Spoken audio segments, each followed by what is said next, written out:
एकता क्यों जरूरी है, एकता दी की लोड़ है। एकता शांति का दूजा नाम है। किसी भी मनुख नूं, किसी भी कौम नूं, किसी भी देश नूं शांति चाहिदी है। बरकरार रखण वास्ते एकता बहुत जरूरी है। इस नूं ही गुरु अर्जन देव जी ने कहा, तू मेरा पिता, तू है मेरा माता, तू मेरा बंधव, तू है मेरा भ्राता। तू मेरा राखा सबनी थाई, तां भौ केहा काड़ा जिफे कादा घट है। जे सब कुछ ही असी परमात्मा ते रख दईए।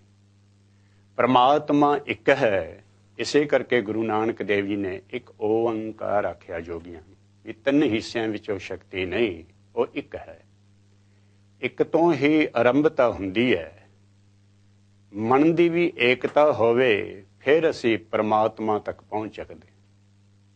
मन दी एकता नहीं, विचार मुरार रमो रम, मन मोहन नाम जपीन है। विचारां दी एकता, ये एकता दा शो है। इस दी आरंभता वास्ते आपां फतेह बुलाइए, हाजरी लवा सकीए। आखो जी वाहिगुरु जी का खालसा, वाहिगुरु जी की फतेह। इस एकता दे शो विच मेरे नाल तुहाडे जाने पहचाने जिन्हां दी कथनी दे विच बहुत आनंद है, बड़ा रस है। क्यों आनंद है, क्यों रस है? क्योंकि इहदे विच जीवन निर्भर है। जीवन एक मिश्री हुंदा है, जीवन एक मिठास हुंदा है, जीवन ही परमात्मा तक मिलाउंदा है। गुरबाणी दे विचार की दसदे ने भी जीवन किवें सुधारना है, जीवन नूं किवें ऊंचा लिजाणा है। मेरा कहन तो मुराद पंथ दी माया नाज हस्ती। ਗਿਆਨੀ ਗੁਰਬਖਸ਼ ਸਿੰਘ जी गुलशन, इन्हां नूं आपां जीवां आखीए। भाई साहब जी वाहिगुरु जी का खालसा, वाहिगुरु जी की फतेह। ਧੰਨਵਾਦ, बहुत किरपा। इस दे नाल नाल जिथे असीं एक पिता एक से हम बारक हर हफ्ते की तरह विचार करने ने, गुरमत दे विचार, गुरबाणी दे विचार। इस दे नाल नाल इतिहास दा जो ये साका चल रहा है, जिसनों खूनी बरसातां आख लईए, कोई अतकथनी नहीं। खूनी बरसातां, मीह तां पैंदा है पर खून दी बरसात इन्हां दिनां दी है, चमकौर दी कच्ची गढ़ी दी है। पिछले हफ्ते भी यतन कीता सी तुश बुद्धि अनुसार। कलगियां वाले गुरु ने आनंदपुर नूं छड्डिया, सरसा ते प्रपार विछोड़ा होया। उत्थे तक आपां विचार कर सके थां। समय दी किल्लत हुंदी है। चैनल सिख चैनल का समा बड़ा कीमती है। बड़े बड़े प्रोग्राम आप जी की सेवा भी पेश किए जाते हैं। कल भी चमकौर साहब तो प्रोग्राम आ रहा सी, होर प्रोग्राम आप जी की सेवा में रखे जाते हैं। अज आप इस तो अगाह एक पिता और इस दे नाल नाल इतिहास कलगियां वाले गुरु का भट्ठा साहब ते चमकौर साहब जो कल सी महाराज जी का, अज आप विचार करांगे। इस दे नाल नाल जो साड़ियां संगतां ने, प्यारे सरोते ने, गुरु घरां दे मुखी ने जां होर पतवंते सज्जन ने, उन्हां दियां फोन कॉलां भी लईआं जाणगीआं। अज दा ये शो लंडन दे स्टूडियो विचों हो रहा है, जिथे कि थरसड़े साडे दविंदर सिंह जी बल चैनल दे डायरैक्टर, वो तो अपने आप नूं सेवादारी आखदे ने। खैर जो जिस भी नां नाल जाणिया जांदा है, जानन वास्ते दसना पैंदा है। मीटिंग सी थरसडे, काफ़ी विचारां होईयां, बहुत सारे नवें ख्याल, नवें विचार, नवें पतवंतरे सज्जनां दे नाल विचार गोष्ठी होई कि होर आपां सफलता बल वधीए, होर पैर अगाह नूं पुट्टीए।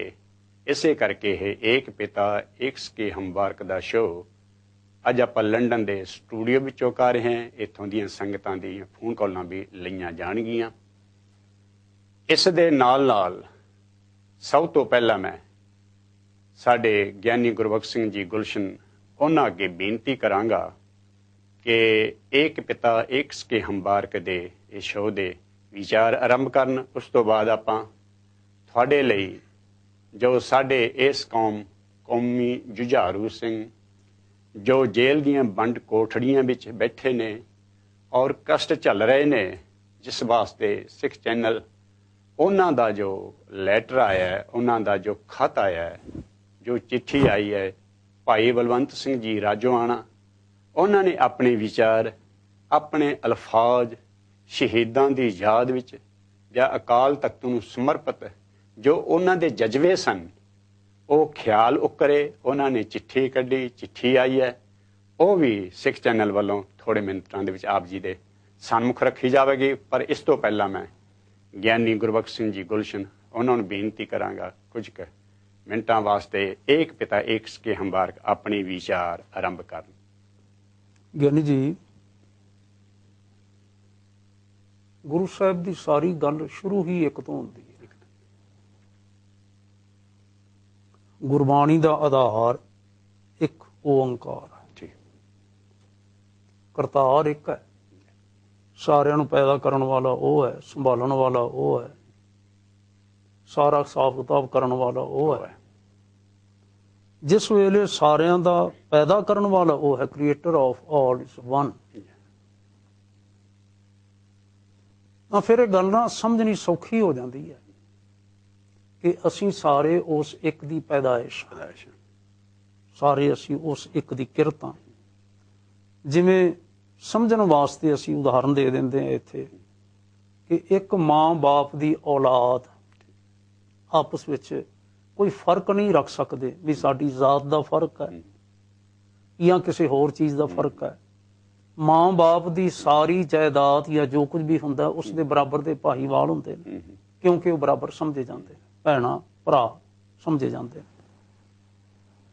ਔਰ ਇਹ ਵੀ ਗੱਲ ਨਾ ਸੰਸਾਰੀ ਰਿਸ਼ਤੇ ਵਿੱਚ ਆਮ ਤੌਰ ਤੇ ਅਸੀਂ ਸਮਝ ਸਕਦੇ ਹਾਂ ਕਿ ਭਾਵੇਂ ਸਾਰੇ ਭੈਣਾਂ ਭਰਾਵਾਂ ਦੇ ਕਈ ਵਾਰ ਰੰਗ ਇੱਕ ਜੈਸੇ ਨਹੀਂ ਹੁੰਦੇ, ਸਾਰਿਆਂ ਦੇ ਕੱਦ ਬੁੱਤ ਇੱਕ ਜੈਸੇ ਨਹੀਂ ਹੁੰਦੇ, ਇੱਕ ਜਿੱਡੇ ਨਹੀਂ ਹੁੰਦੇ, ਸਾਰਿਆਂ ਦੀ ਲਿਆਕਤ ਕੁਆਲੀਫਿਕੇਸ਼ਨ ਇੱਕ ਜੈਸੀ ਨਹੀਂ ਹੁੰਦੀ, ਪਰ ਭੈਣਾਂ ਭਰਾ ਹੋਣ ਕਰਕੇ ਨਾ ਉਹ ਸਾਰੇ ਬਰਾਬਰ ਹੁੰਦੇ ਨੇ। ਇਸੇ ਤਰ੍ਹਾਂ ਨਾ ਕਰਤਾਰ ਨੇ, ਵਾਹਿਗੁਰੂ ਨੇ ਜਿਤਨੀ ਵੀ ਸਿਰਜਣਾ ਕੀਤੀ ਹੈ ਬ੍ਰਹਿਮੰਡ ਦੀ, ਮਨੁੱਖ ਮਾਤਰ ਨੂੰ ਬਰਾਬਰ ਦੇ ਲੈਵਲ ਤੇ ਰੱਖਿਆ। ਜਲਵਾਯੂ ਕਰਕੇ, ਕਲਾਈਮੇਟ ਕਰਕੇ, ਜਗ੍ਹਾ ਕਰਕੇ ਉਸ ਦੇ ਰੰਗ ਵਿੱਚ ਫਰਕ ਪੈ ਸਕਦਾ। ਇਸੇ ਕਰਕੇ ਇੱਕ ਦੂਜੇ ਤੋਂ ਦੂਰ ਵਿੱਥਾਂ ਤੇ, ਜਿਵੇਂ ਪੁਰਾਣੇ ਸਮੇਂ 'ਚ ਆਵਾਜਾਈ ਦੇ ਸਾਧਨ ਨਹੀਂ ਹੈਗੇ ਸਨ, ਲੋਕਾਂ ਦੀਆਂ ਬੋਲੀਆਂ ਵਿੱਚ ਫਰਕ ਪੈ ਗਿਆ। ਤਾਂ ਇਸੇ ਕਰਕੇ ਸਮੇਂ ਅਨੁਸਾਰ ਜਿਹੜੇ ਲੋਕ ਵੱਖਰੇ ਵੱਖਰੇ ਖਿੱਤੇ ਵਿੱਚ ਰਹਿੰਦੇ ਸਨ, ਉਹਨਾਂ ਨੂੰ ਅਗਵਾਈ ਦੇਣ ਵਾਲੇ ਪੈਗੰਬਰ ਆਏ, ਮਹਾਤਮਾ ਮਹਾਪੁਰਸ਼ ਆਏ, ਹਾਂਜੀ, ਤਾਂ ਉਹਨਾਂ ਦੇ ਵੱਖਰੇ ਵੱਖਰੇ ਮਾਰਗ ਵੀ ਤੁਰ ਪਏ। ਪਰ ਸਤਿਗੁਰੂ ਜੀ ਨੇ, ਮਹਾਰਾਜ ਨੇ, ਜਿਨ੍ਹਾਂ ਦਾ ਜ਼ਿਕਰ ਤੁਸੀਂ ਕਰ ਰਹੇ ਸੋ ਪਿਛਲੇ ਹਫ਼ਤੇ ਤੇ ਹਵਾਲਾ ਦਿੱਤਾ ਤੁਸਾਂ ਨੇ, ਹੁਣ ਵੀ ਗੁਰੂ ਕਲਗੀਧਰ ਸਾਹਿਬ ਸੱਚੇ ਪਾਤਸ਼ਾਹ, ਉਹਨਾਂ ਨੇ ਇਸ ਗੱਲ ਨੂੰ ਹੀ ਨਾ ਬਾਰ-ਬਾਰ ਸਾਨੂੰ ਦ੍ਰਿੜ ਕਰਵਾਇਆ ਹੈ। ਕੋ ਭਇਓ ਮੁੰਡਿਆ ਸੰਨਿਆਸੀ, ਕੋ ਜੋਗੀ ਭਇਓ, ਕੋ ਬ੍ਰਹਮਚਾਰੀ, कोई जतियन मानवो, हिंदू तुर्क को राफजी इमाम शाफी, मानस की जात सब है एक है पहचान। भावें समय दियां लोड़ां, सथानक लोड़ां या किसी कारणा करके नाम वखरे हो गए, बोली वखरी हो गई, रंग वखरे हो गए, रब नूं मिलण दे राह वखरे वखरे असां ने कर लए। पर एक गल गुरु कलगीधर साहब सच्चे पातशाह सानू सदा दृढ़ करवाउंदे ने, बई चेता रखियो जे ये गुरु नानक की बात है, मानस की जात सब है एक है पहचान। मनुखी भाईचारा, इंसानियत सारी एक ही है, ह्यूमन बीइंग एक ही है, उस दियां लोड़ां, उस दियां सोचां सदा एक जैसियां हुंदियां ने, भावें रंग वखरे वखरे हो जाण, कुछ भी हो जाण। भाई साहब होरी भाई नंद लाल जी का बचन मैनू याद आया तुहाडे कथन तो, कहन लगे कै शब्द आतिश धो रंग अज इख्तलाफ संगहां। संग कहंदे ने पत्थर, कहंदे ने पत्थर भावें वखरे वखरे रंग दे, वखरे वखरे आकार दे हो जाण, कोई सफेद पत्थर है, कोई काला पत्थर है, कोई हरा पत्थर है, कोई ब्राउन है, कोई किसी रंग का है, पत्थरां दे रंग भावें वखरे वखरे हो जाण, ਕੈ ਸ਼ਬਦ ਆਤਸ਼ੇ ਦੋ ਰੰਗ, ਕਿ ਉਹਨਾਂ ਪੱਥਰਾਂ ਦੇ ਵਿੱਚ ਜਿਹੜੀ ਅੱਗ ਟਿਕੀ ਹੋਈ ਹੈ ਉਸ ਅੱਗ ਦੇ ਵੀ ਇੱਕ ਤੋਂ ਵਧੇਕ ਰੰਗ ਨੇ। ਜੇ ਇਸ ਗੱਲ ਤੇ ਯਕੀਨ ਨਹੀਂ ਤੇ ਕਿਤੇ ਪੱਥਰ ਨਾਲ ਪੱਥਰ ਰਗੜ ਕੇ ਦੇਖੋ, ਜਿਹੜਾ ਮਰਜ਼ੀ ਭਾਵੇਂ ਕਾਲੇ ਨਾਲ ਸਫੇਦ ਤੇ ਭਾਵੇਂ ਕੋਈ ਹੋਰ ਪੱਥਰ ਰਗੜ ਕੇ ਵੇਖੋ, ਜਾਂ ਉਸ ਤੇ ਕੋਈ ਸੱਟ ਮਾਰ ਕੇ ਦੇਖੋ, ਹਰੇਕ ਪੱਥਰ ਦੇ ਵਿੱਚੋਂ ਨਾ ਇੱਕ ਜੈਸੀ ਹੀ ਅੱਗ ਨਿਕਲਦੀ। ਅੱਗ ਦਾ ਰੰਗ ਇੱਕ ਹੀ ਹੈ। ਸਾਡੇ ਸਕਿਨ ਦੇ ਅੰਡਰ ਆਵਰ ਸਕਿਨ ਦਾ ਕਲਰ ਆਫ ਬਲੱਡ ਕੀ ਹੈ? ਰੈਡ। ਭਾਵੇਂ ਉਹ ਉੱਪਰ ਦੀ ਜਿਹੜੀ ਸਕਿਨ ਹੈ ਨਾ ਉਹ ਕਈਆਂ ਦੀ ਬਿਲਕੁਲ ਹੀ ਪੇਲ ਹੈ, ਬਿਲਕੁਲ ਹੀ ਚਿੱਟੀ ਜੀ ਹੈ, ਜਿਵੇਂ ਆਈਸਲੈਂਡ ਦੇ ਵਿੱਚ ਵਸਣ ਵਾਲੇ ਲੋਕਾਂ ਦੀ ਜਾਂ ਹੋਰ ਲੋਕਾਂ ਦੀ, ਇੱਥੇ ਵਸਣ ਵਾਲੇ ਵੀ ਕੁਝ ਲੋਕਾਂ ਦੀ, ਨੀਦਰਲੈਂਡਸ ਵਸਣ ਵਾਲੇ ਕੁਝ ਲੋਕਾਂ ਦੀ ਸਕਿਨ ਬਿਲਕੁਲ ਸਫੇਦ। ਅਸੀਂ ਜਿਹੜੇ ਇੰਡੀਅਨ ਕੰਟੀਨੈਂਟ ਤੋਂ ਆਏ ਆ ਜਾਂ ਸਬ ਕੰਟੀਨੈਂਟ ਤੋਂ ਆਏ ਆ, ਸਾਡੇ ਜਿਹੜੇ ਰੰਗ ਨੇ ਆਮ ਤੌਰ ਤੇ ਨਾ ਬਰਾਊਨ ਹੈ। ਸਾਡੀ ਸਕਿਨ ਦਾ ਰੰਗ ਬਰਾਊਨ ਹੈ। ਅਫਰੀਕਨ ਕੰਟਰੀਜ਼ ਜਾਂ ਹੇਠਲੇ ਪੱਧਰ ਤੇ ਜਿਹੜੇ ਇਕੁਏਟਰ ਤੋਂ ਥੱਲੇ ਵਸਣ ਵਾਲੇ ਜਿਹੜੇ ਲੋਕ ਨੇ ਉਹਨਾਂ ਦੇ ਰੰਗ ਕਾਲੇ ਸਿਆ। ਹਾਂਜੀ, ਭਾਵੇਂ ਸ੍ਰੀਲੰਕਾ ਵਿੱਚ ਵਸਦੇ ਨੇ, ਭਾਵੇਂ ਅਫਰੀਕਾ 'ਚ ਨੇ ਤੇ ਭਾਵੇਂ ਸੈਂਟਰਲ ਅਮਰੀਕਾ ਵਿੱਚ ਨੇ। ਜਿਹੜੇ ਇਸ ਪੱਧਰ ਤੇ ਵਸਣ ਵਾਲੇ ਲੋਕ ਨੇ ਉਹਨਾਂ ਦੇ ਰੰਗ ਸਕਿਨ ਦੇ ਕਾਲੇ ਸਿਆ, ਪਰ ਉਹਨਾਂ ਦੇ ਥੱਲੇ ਜਿਹੜਾ ਖੂਨ ਵਹਿ ਰਿਹਾ ਹੈ, ਕੀ ਕਿਸੇ ਦਾ ਚਿੱਟਾ ਜਾਂ ਕਿਸੇ ਦਾ ਬਰਾਊਨ ਜਾਂ ਕਿਸੇ ਦਾ ਕੁਝ ਹੋਰ ਵੀ ਹੈ, ਇਹ ਸਾਰਿਆਂ ਦਾ ਰੰਗ ਇੱਕ ਹੀ ਹੈ। ਇਹ ਗੱਲਾਂ ਸਮਝਾਉਣ ਵਾਸਤੇ ਨੇ, ਸਿਰਫ ਉਦਾਹਰਨਾਂ ਸਮਝਾਉਣ ਵਾਸਤੇ ਨੇ ਕਿ ਕਰਤਾਰ ਦੀ ਕਿਰਤ ਨੂੰ ਇਸ ਢੰਗ ਨਾਲ ਸਮਝਿਆ ਜਾ ਸਕਦਾ ਹੈ। ਤਾਂ ਵਾਹਿਗੁਰੂ ਜੀ ਦੇ ਬਣਾਏ ਹੋਏ ਬੰਦੇ ਸਾਰੇ ਇੱਕ ਹੀ ਜੈਸੇ ਨੇ। ਤੁਸੀਂ ਹੁਣ ਬਚਨ ਕਰਨਾ ਹੈ, ਗੱਲ ਕਰਨੀ ਹੈ। ਚਮਕੌਰ ਸਾਹਿਬ ਦੀ ਜ਼ਿਕਰ ਸਿੱਖ ਚੈਨਲ ਤੋਂ ਵੀ ਕੱਲ ਹੋ ਰਿਹਾ ਸੀ ਤੇ ਹੋਰਨਾਂ ਤੋਂ ਵੀ।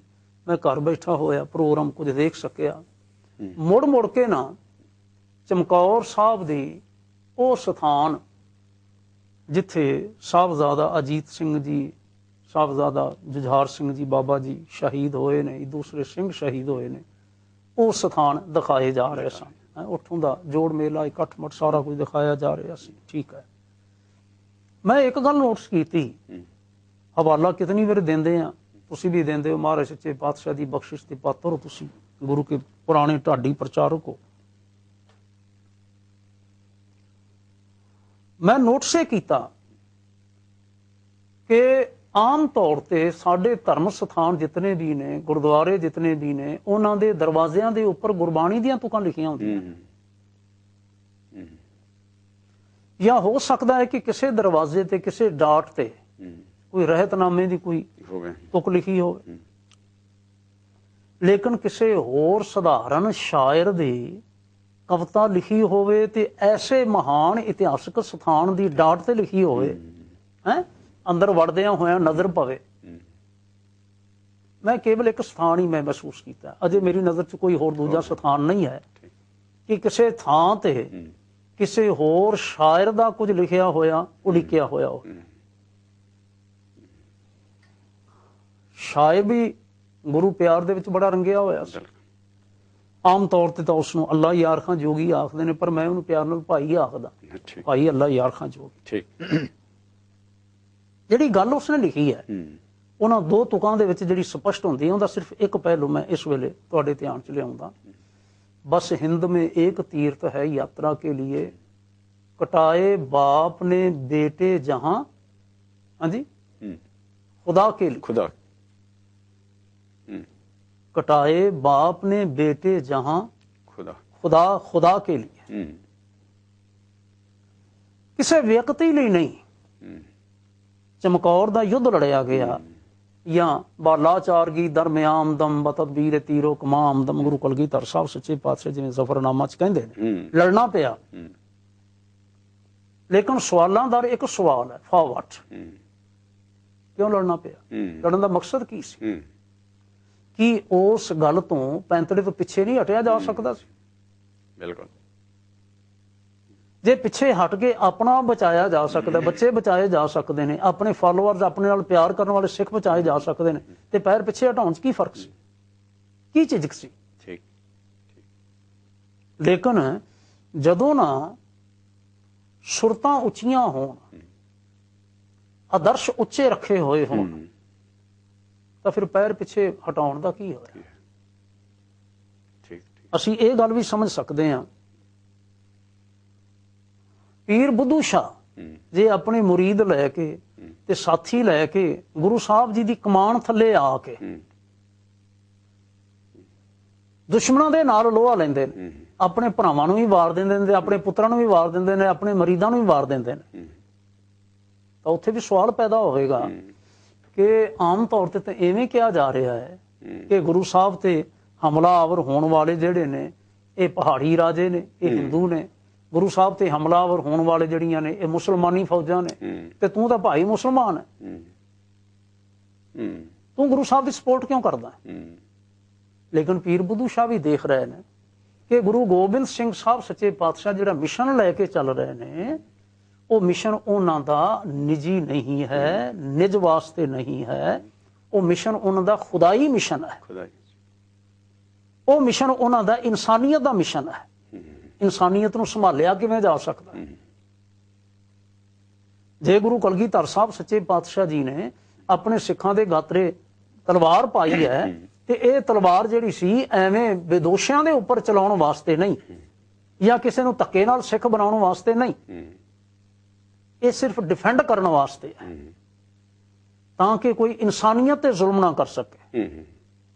ਹੁਣ ਅਸੀਂ ਐਵੇਂ ਹੀ ਆਮ ਤੌਰ ਤੇ ਨਾ ਨੇੜੇ ਦੇ ਅਰਥਾਂ ਵਿੱਚ ਲੈਂਦੇ ਹਾਂ ਬਈ I have to protect myself, not just protect myself, ਆਪਣੇ ਆਪ ਨੂੰ ਪ੍ਰੋਟੈਕਟ ਨਹੀਂ ਕਰਨਾ ਹੁੰਦਾ, you have to protect others, ਜਿਨ੍ਹਾਂ ਦਾ ਆਨਰ ਦਾਅ ਤੇ ਲੱਗਾ ਹੈ, ਜਿਨ੍ਹਾਂ ਦਾ ਇੱਜ਼ਤ ਅਣਖ ਆਨਰ ਜਿਨ੍ਹਾਂ ਦਾ ਦਾਅ ਤੇ ਲੱਗਾ ਹੋਇਆ ਹੈ, ਤੂੰ ਉਹਨਾਂ ਦੀ ਵੀ ਪ੍ਰੋਟੈਕਟ ਕਰਨਾ। ਤੇ ਹੈ ਕੀ ਸੀ? ਗੁਰੂ ਕਲਗੀਧਰ ਸਾਹਿਬ ਸੱਚੇ ਪਾਤਸ਼ਾਹ ਜੀ ਮਹਾਰਾਜ ਜੇ 9ਵੇਂ ਪਾਤਸ਼ਾਹ ਜੀ ਨੇ, ਪਿਤਾ ਜੀ ਨੇ ਸੀਸ ਦਿੱਤਾ ਤੇ ਤਿਲਕ ਜੰਜੂ ਉਸ ਦੀ ਰੱਖਿਆ ਦੇ ਲਈ, ਜਿਹੜਾ ਨਾ ਆਪ ਕਦੀ ਤਿਲਕ ਲਾਇਆ ਤੇ ਨਾ ਆਪ ਕਦੀ ਜੰਜੂ ਪਹਿਰਿਆ ਸੀ, ਹਾਂਜੀ, ਤੇ ਉਹਨਾਂ ਨੂੰ ਧਰਮ ਦੀ ਚਾਦਰ ਆਖਿਆ ਨਾ। ਕਵੀ ਆਪਣੇ ਸੈਨਾਪਤੀ ਹੋਰਾਂ ਨੇ ਪ੍ਰਗਟ ਭਇਓ ਗੁਰੂ ਤੇਗ ਬਹਾਦਰ ਹੈ, ਜਿਨ ਸਗਲ ਸ੍ਰਿਸ਼ਟ ਪੈ ਢਾਪੀ ਚਾਦਰ, ਜਿਨ੍ਹਾਂ ਨੇ ਸਾਰੀ ਸ੍ਰਿਸ਼ਟੀ ਤੇ ਭਾਵ ਸਮੁੱਚੀ ਇਨਸਾਨੀਅਤ ਤੇ ਸਮੁੱਚੀ ਮਨੁੱਖਤਾ ਤੇ ਧਰਮ ਦੀ ਚਾਦਰ ਪਾਈ। ਤੇ ਗੁਰੂ ਕਲਗੀਧਰ ਸਾਹਿਬ ਸੱਚੇ ਪਾਤਸ਼ਾਹ ਨੇ ਜਦੋਂ ਅਹਿਸਾਸ ਕੀਤਾ ਕਿ ਸਿਰ ਦੇਣ ਦੇ ਨਾਲ ਵੀ ਇਨਸਾਨੀਅਤ ਤੇ ਹੋਰ ਹੈ ਜ਼ੁਲਮਾਂ ਨੂੰ ਠੱਲਿਆ ਜਾ ਸਕਦਾ ਹੈ, ਪਰ ਜਦੋਂ ਪੈਰ ਇੰਨੇ ਜ਼ੁਲਮ ਦੇ ਤਿੱਖੇ ਵੇਗ ਨਾਲ ਵਹਿ ਰਹੇ ਹੋਣ ਤੇ ਤਲਵਾਰ ਉਠਾਉਣਾ ਜ਼ਰੂਰੀ ਹੋ ਜਾਵੇ, ਤਾਂ ਤਲਵਾਰ ਵੀ ਉਠਾਈ ਜਾਵੇ, ਤਲਵਾਰ ਨਾਲ ਵੀ ਡਿਫੈਂਡ ਕੀਤਾ ਜਾਵੇ, ਪ੍ਰੋਟੈਕਟ ਕੀਤਾ ਜਾਵੇ। ਹੁਣ ਬਸ ਇਹੀ ਗੱਲ ਸੀ ਚਮਕੌਰ ਦੇ ਵਿੱਚ, ਜਿਹੜੇ ਭਾਈ ਅੱਲਾ ਯਾਰ ਖਾਨ ਨੇ ਲਿਖੀ ਕਦੀ, ਬੋਲੀ ਕਦੀ ਪਿਆਰ ਨਾਲ, ਤੇ ਗੁਰੂ ਕੇ ਸਿੱਖਾਂ ਨੇ ਹੋਣਾ ਇਹ ਗੱਲ ਇੰਨੀ ਪਿਆਰੀ ਲੱਗੀ ਕਿ ਉਸ ਪਵਿੱਤਰ ਇਤਿਹਾਸਕ ਸਥਾਨ ਦੀ ਦਹਲੀਜ਼ ਦੇ ਆਪਣੇ ਸਰਦਲ ਦੇ ਉੱਪਰ, ਡਾਟ ਦੇ ਉੱਪਰ, ਹਾਂਜੀ, ਹਰ ਕੋਈ ਅੰਦਰ ਦਾਖਲ ਹੋਣ ਤੋਂ ਪਹਿਲਾਂ ਪੜ੍ਹ ਸਕੇ, ਕਟਾਏ ਬਾਪ ਨੇ बेटे यहाँ खुदा के लिए। गुलशन साहब ने बहुत अच्छी भूमिका बनी। एकता ते साडा ब्लड एक है, भरा असीं भावें वखरे हैं पर परिवार की चढ़दी कला वास्ते सानू एकता जरूरी है। विद्वान की यही निशानी है, जिस प्रकर नूं फड़े उस तो डूंगे तो भी डूंगा उतरदा जावे। इहो ही आनंद अज ਸਰੋਤਿਆਂ ਨੂੰ आ रहा है। भाई साहब जी ने बहुत अच्छे विचार अल्लाह यार खान जोगी जी दे कीते, जिन्हां दियां 2 पुस्तकां ने यंगे शहीदां शहीदां वफा, मसूम हों मजलूम हों लखते जिक्र, गोविंद हों नाजों से पले हों, घर काट लटा बाप कटा अब तुम भी चले हों, दुनिया हुई अंधेर जब आँखों से टले हों, कल 4 थे आज 2 हैं यहर जे पी ना होंगे, हम शुक्र करेंगे तेरा जब झेपी ना होंगे। ਜਦੋਂ ਇਹੋ ਜਿਹੀਆਂ ਕਵਿਤਾਵਾਂ ਅੱਲਾ ਯਾਰ ਖਾਨ ਜੋਗੀ ਜੀ ਨੇ ਕਨਵੈਨਸ਼ਨ ਦੇ ਵਿੱਚ ਪੜ੍ਹੀਆਂ ਲਾਹੌਰ ਦੇ ਵਿੱਚ, ਤੇ ਸਾਰਿਆਂ ਦੇ ਨੈਣ ਸੱਜਲ ਹੋ ਗਏ ਸਨ। ਖੈਰ ਮੈਂ ਇਹ ਵਿਚਾਰ ਅਗਾਹਾਂ ਪਲ ਚੱਲਾਂਗੇ। ਸਭ ਤੋਂ ਪਹਿਲਾਂ ਜੋ ਅੱਜ ਸਾਰੀ ਕੌਮ ਇਹ ਸ਼ਹੀਦੀ ਸਾਕਾ ਸਾਰੇ ਹੀ ਮੀਡੀਆ ਵਿੱਚ ਚੱਲ ਰਿਹਾ ਹੈ, ਹੋਣਾ ਵੀ ਚਾਹੀਦਾ, ਬਹੁਤ ਜ਼ਰੂਰੀ ਹੈ। ਭਾਈ ਸਾਹਿਬ ਭਾਈ ਵੀਰ ਸਿੰਘ ਜੀ ਨੇ 7 ਔਖੀਆਂ ਰਾਤਾਂ ਲਿਖੀਆਂ ਨੇ।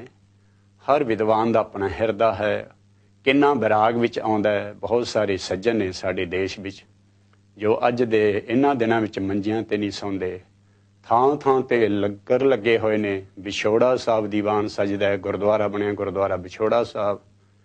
ਭੱਠਾ ਸਾਹਿਬ ਜਿੱਥੇ ਗੁਰੂ ਮਹਾਰਾਜ ਜੀ ਦੇ ਨੀਲੇ ਨੇ ਜਦੋਂ ਪੌੜ ਪਾਇਆ ਤੇ ਭੱਠੇ ਨੂੰ ਅੱਗ ਦਿੱਤੀ ਸੀ, ਸ਼ਾਂਤ ਹੋ ਗਿਆ। ਅੱਜ ਗੁਰਦੁਆਰਾ ਭੱਠਾ ਸਾਹਿਬ ਹੈ। ਉੱਥੇ ਜਿੱਥੇ ਅਕਾਲ ਤਖਤ ਤੋਂ ਸੰਦੇਸ਼ ਆਇਆ ਸਮੁੱਚੇ ਕੌਮ ਦੇ ਨਾਂ ਤੇ, ਉਹ ਸੰਦੇਸ਼ ਨੂੰ ਭਾਈ ਰਾਜੋਆਣਾ ਬਲਵੰਤ ਸਿੰਘ ਜੀ ਰਾਜੋਆਣਾ ਨੇ ਜੇਲ੍ਹ ਵਿੱਚ ਪੜ੍ਹਿਆ ਤੇ ਪੜ੍ਹ ਕੇ ਆਪਣੇ ਦਿਲ ਦੇ ਅਰਮਾਨ ਉਕਰੇ ਨੇ, ਆਪਣੇ ਖਿਆਲ ਉਕਰੇ ਨੇ। ਉਹ ਚਿੱਠੀ ਸਾਡੇ ਪਾਸ ਕੱਲ ਹੀ ਪਹੁੰਚੀ ਹੈ। ਆਓ ਸੰਗਤ ਦੀ ਸੇਵਾ ਦੇ ਵਿੱਚ ਸਭ ਤੋਂ ਪਹਿਲਾਂ ਜੋ ਇਸ ਟਾਈਮ ਸੂਰਮੇ ਜੂਝ ਰਹੇ ਨੇ, ਜੋ ਇਸ ਟਾਈਮ ਦੁੱਖ ਝੱਲ ਰਹੇ ਨੇ, ਇੱਕ ਤਾਂ ਬੀਤ ਚੁੱਕਿਆ ਇਤਿਹਾਸ ਹੈ ਨਾ, ਇਹ ਚਸ਼ਮ ਹੋ ਰਿਹਾ ਸਾਹਮਣੇ ਸਾਡੇ ਹੋ ਰਿਹਾ ਹੈ। ਭਾਈ ਬਲਵੰਤ ਸਿੰਘ ਜੀ ਰਾਜੋਆਣੇ ਦਾ ਹਜ਼ਾਰੋਂ ਮੁਸ਼ਕਿਲੋਂ ਮੇਂ, ਮੇਰੇ 'ਚ ਵੀ ਇਹ ਕਮਜ਼ੋਰੀ ਹੈ ਵੀ ਖਿਆਲ ਬਣ ਜਾਂਦੇ ਨੇ, ਕਹੇ ਬਿਨਾਂ ਰਹਿ ਨਹੀਂ ਹੁੰਦਾ। ਹਜ਼ਾरों मुश्किलों में एक सख्त मुश्किल जेपी है, तमन्ना मौत की है लेकिन मर जाना नहीं आता। लोग टीवी नाल मरदे ने, ब्रेन हैमरेज हुंदी है, बिमारियां नाल मरदे ने, कोई गड्डी थले आके मरदा है, पर जेड़े कौम लई मरदे ने गाया अज उन्हां नूं जांदा, बाकियां नूं तां रोया ही जांदा है। रोना भी एक आवाज़ है, गाउणा भी एक आवाज़ है। जिसनूं गाया जावे ਉਹਦਾ ਮਰਨਾ ਬਸ ਇੱਕ ਅੰਮ੍ਰਿਤ ਹੈ। ਉਸ ਮਰਨ ਦੀ ਮੌਤ ਦੀ ਉਡੀਕ ਵਿੱਚ ਭਾਈ ਬਲਵੰਤ ਸਿੰਘ ਜੀ ਰਾਜੋਆਣਾ ਜੇਲ੍ਹ ਵਿੱਚ ਬੈਠੇ ਔਰ ਕੋਈ ਆਪਣੇ ਅਲਫਾਜ਼ ਲਿਖ ਰਹੇ ਨੇ। ਆਓ ਸੰਗਤਾਂ ਸਭ ਤੋਂ ਪਹਿਲਾਂ ਉਹ ਆਪ ਜੀ ਦੇ ਸਨਮੁਖ ਰੱਖਣ ਦੀ ਕੋਸ਼ਿਸ਼ ਕਰਾਂ। ਉਹਨਾਂ ਦੇ ਜੋ ਹੂਬਹੂ ਅੱਖਰ ਨੇ ਉਹ ਮੈਂ ਪੜ੍ਹ ਕੇ ਸੁਣਾ ਰਿਹਾ।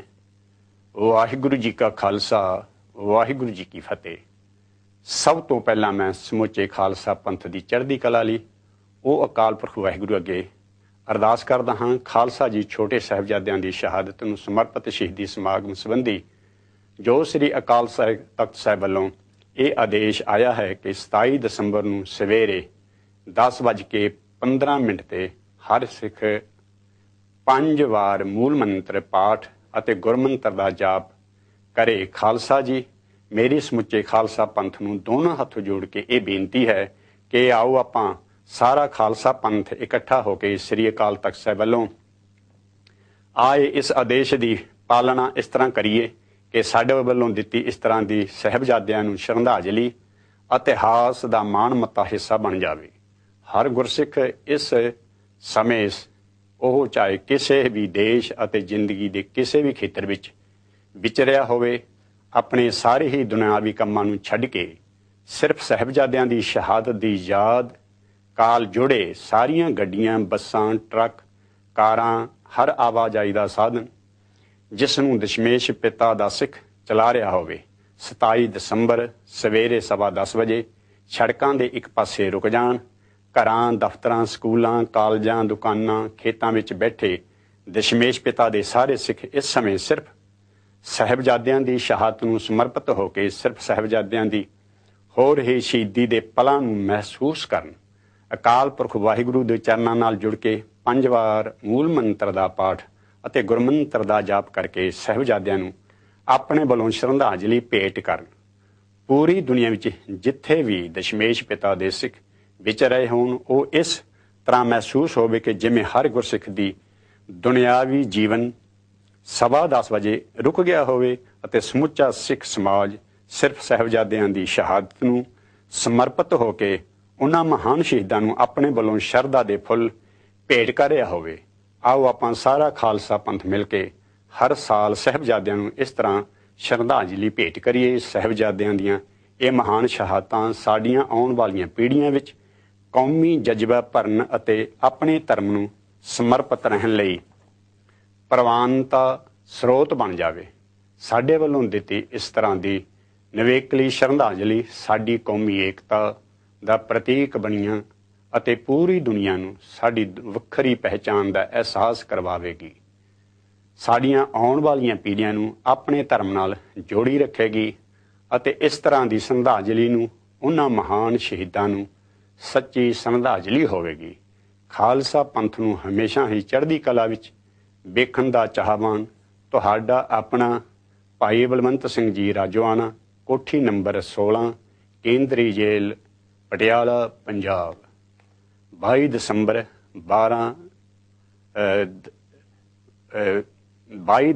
12ਵਾਂ ਮਹੀਨਾ 2012 ਦੀ ਇਹ ਚਿੱਠੀ ਉਹਨਾਂ ਵੱਲੋਂ ਇਸ਼ੂ ਹੋਈ ਹੈ, ਜਿਨ੍ਹਾਂ ਨੇ ਆਪਣੇ ਅਲਫਾਜ਼ ਆਪਣੇ ਪਿਆਰ ਭਰੀ ਆਤਮਾ ਦੇ ਵਿੱਚੋਂ, ਬੈਰਾਗ ਦੇ ਵਿੱਚੋਂ, ਜਿਹੜੇ ਕਿ ਇਸ ਦੁੱਖ ਨੂੰ ਆਪਣੇ ਪਿੰਡੇ ਤੇ ਹੰਢਾਰੇ ਨੇ, ਉਹਨਾਂ ਵੱਲੋਂ ਆਏ ਨੇ। ਭਾਈ ਬਲਵੰਤ ਸਿੰਘ ਜੀ ਰਾਜੋਆਣਾ, ਕੋਸ਼ਿਸ਼ ਵੀ ਕਰਾਂਗੇ ਕਿ ਉਹਨਾਂ ਦੀ ਭੈਣ ਜੇ ਕੌਲ ਉਹਨਾਂ ਦੀ ਮਿਲ ਸਕੇ ਤੇ ਆਪ ਜੀ ਦੇ ਸਨਮੁਖ ਰੱਖਣ ਦੀ ਕੋਸ਼ਿਸ਼ ਕਰਾਂਗੇ।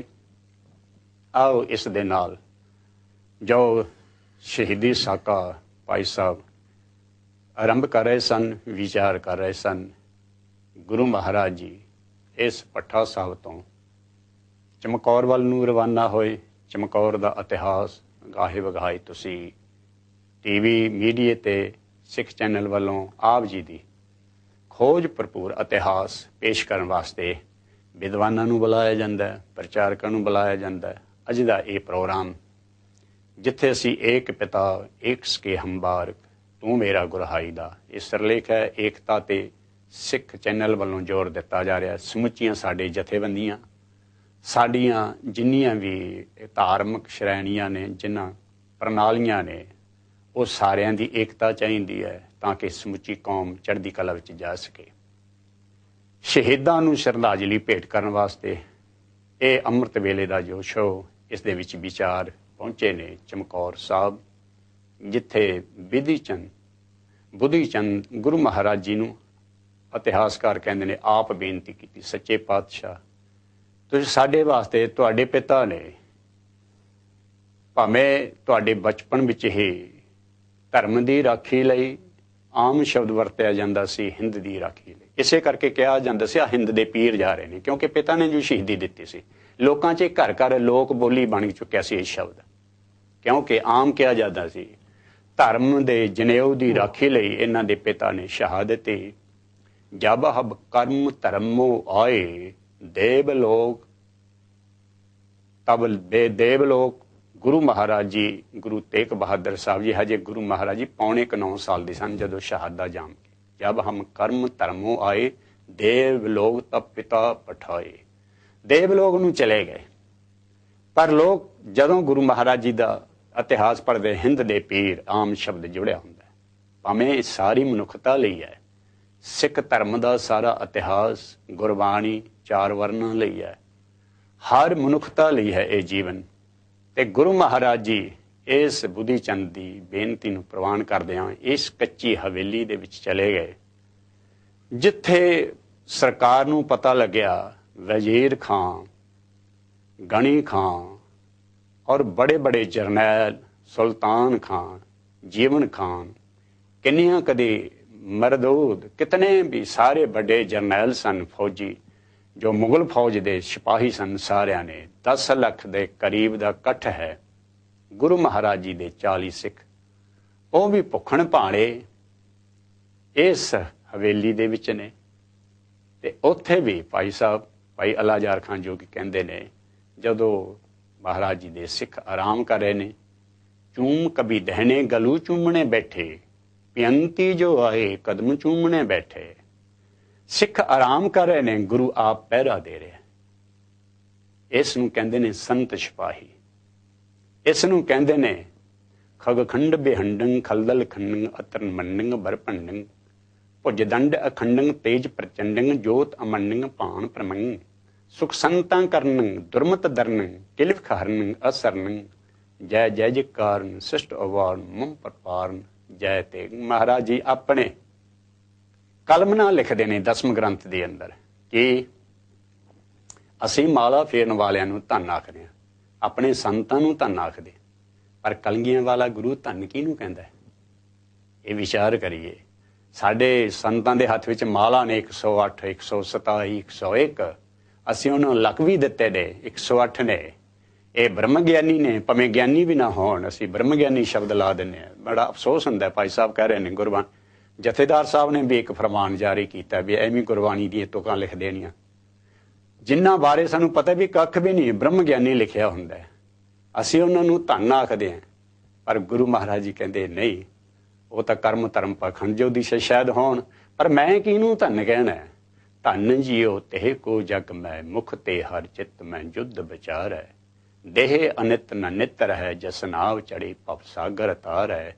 ਤੇਰ ਧਾਮ ਬਣਾਏ ਇਹ ਹੈ ਤਨ ਬੁੱਧ ਸਿਉ ਦੀਪਕ ਜਿਉ ਉਜਿਆਰੈ ਗਿਆਨ ਕੀ ਬੜਨੀ ਮਨੋ ਹਾਥ ਲੈ ਕੌਤਰਤਾ ਕੁਤਵਾਰ ਬਹਾਰੈ। ਗੁਰੂ ਮਹਾਰਾਜ ਜੀ ਜਿਹੜੇ ਉਹ ਸੂਰਮੇ ਨੂੰ ਧਨ ਕਹਿ ਰਹੇ ਨੇ ਜਿਹੜਾ ਕੌਮ ਲਈ ਦੇਸ਼ ਲਈ ਆਪਣੇ ਆਪ ਨੂੰ ਵਾਰ ਦੇਵੇ। ਇਹ ਵਿਚਾਰ ਆਪਾਂ ਸਾਡੇ ਪਾਸ ਵਿਦਵਾਨ ਨੇ ਗੁਲਸ਼ਨ ਸਾਹਿਬ ਉਹਨਾਂ ਪਾਸੋਂ ਅਗਾਹਾਂ ਸਰਵਣ ਕਰਾਂਗੇ। ਇਹ ਸ਼ਹਾਦੇ ਜੇ ਸਮੁੱਚੇ ਇਸ ਪ੍ਰਕਰਨ ਨੂੰ ਮਨੁੱਖਤਾ ਲਈ ਕਲਗੀਆਂ ਵਾਲੇ ਗੁਰੂ ਦੇ 27 ਜੀ ਕੁਰਬਾਨ ਹੋਏ ਨੇ ਉਹਨਾਂ ਦਾ ਅਨੋਖਾ ਜੀਵਨ ਆਪਾਂ ਸਰਵਣ ਕਰੀਏ। ਅਗਲ ਵਿਚਾਰ ਭਾਈ ਸਾਹਿਬ ਜੀ ਅਗਾਹਾਂ ਤੋਰਨਗੇ ਇਹਨਾਂ ਨੂੰ ਬੇਨਤੀ ਕਰਾਂਗੇ। ਗੱਲ ਇਹ ਹੈ ਕਿ ਤੁਸੀਂ ਆਪ ਹੀ ਭਾਰੀ ਵਿਚਾਰਵਾਨ ਹੋ। ਮਹਾਰਾਜ ਦੀ ਕਿਰਪਾ ਸੱਚੇ ਪਾਤਸ਼ਾਹ ਦੀ ਤੁਹਾਡੇ ਤੇ ਬਹੁਤ ਅੱਛੇ ਵਿਚਾਰ ਲਿਆ ਰਹੇ ਹੋ ਸਾਹਮਣੇ। ਜਿਸ ਵੇਲੇ ਚਮਕੌਰ ਸਾਹਿਬ ਦੇ ਵਿੱਚ ਘਿਰ ਜਾਂਦੇ ਨੇ ਸਤਿਗੁਰੂ ਮਹਾਰਾਜ ਤਾਂ ਉਸ ਵੇਲੇ ਨਾ ਕੋਈ ਜਿਵੇਂ ਅਸੀਂ ਅੱਜ ਕੱਲ੍ਹ ਆਖਦੇ ਹਾਂ ਕਿਸੇ ਨੂੰ ਕਾਰਨਰ ਕਰਨਾ ਜਾਂ ਕਿਸੇ ਨੂੰ ਫਰੇਮ ਕਰਨਾ, ਗੁਰੂ ਸਾਹਿਬ ਨੂੰ ਕਾਰਨਰ ਕਰ ਲਿਆ ਗਿਆ। ਅੱਗੇ ਚੱਲਣ ਤੋਂ ਪਹਿਲਾਂ ਮੈਂ ਚਾਹਾਂਗਾ ਸਾਰੇ ਸਰੋਤੇ ਦਰਸ਼ਕ ਇਸ ਛੋਟੇ ਜਿਹੇ ਨੁਕਤੇ ਨੂੰ ਵਿਚਾਰਨ ਕਿ ਜੇ ਤਕਰੀਬਨ 7.5 ਮਹੀਨੇ 8 ਮਹੀਨੇ ਦਾ ਘੇਰਾ ਸ਼ਾਹੀ ਫੌਜਾਂ ਨੇ ਤੇ ਪਹਾੜੀ ਫੌਜਾਂ ਨੇ ਸਾਰਿਆਂ ਨੇ ਪਾਈ ਰੱਖੇ ਹੈ। ਤੁਸੀਂ ਸੁਣਾਉਂਦੇ ਹੁੰਦੇ 4 ਸਿੰਘ ਪਾਣੀ ਕੋ ਜਾਵੇਂ 2 ਜੂਝਾਂ ਤੋਂ ਪਾਣੀ ਲਿਆ। ਇਹ ਹੀ ਹਾਲ ਰਿਹਾ। ਭੁੱਖਣ ਭਾਣੇ ਰਹਿ ਗਏ ਔਰ ਸੋਹਾਂ ਸੁਗੰਧਾਂ ਪਾ ਕੇ ਕਿਲੇ ਵਿੱਚੋਂ ਬਾਹਰ ਕੱਢ ਲਿਆ ਤੇ ਕਿਲੇ ਵਿੱਚੋਂ ਬਾਹਰ ਕੱਢ ਕੇ ਕੱਢਿਆ ਇਸ ਲਈ ਲਿਖਤੀ ਰੂਪ ਚ ਦੇ ਕੇ ਵੀ ਅਸੀਂ ਤੁਹਾਨੂੰ ਕੁਝ ਨਹੀਂ ਆਖਾਂਗੇ, ਸੇਫ ਪੈਸੇਜ ਹੋਵੇਗਾ ਤੇ ਤੁਸੀਂ ਇਸ ਪਾਸੇ ਵੱਲ ਨਾ ਮਾਲਵੇ ਵਾਲੇ ਪਾਸੇ ਚਲੇ ਜਾਓ ਅਨੰਦਪੁਰ ਛੱਡ ਕੇ। ਪਰ ਨਿਕਲਦਿਆਂ ਨਾਲ ਹੀ ਅਟੈਕ ਕੀਤਾ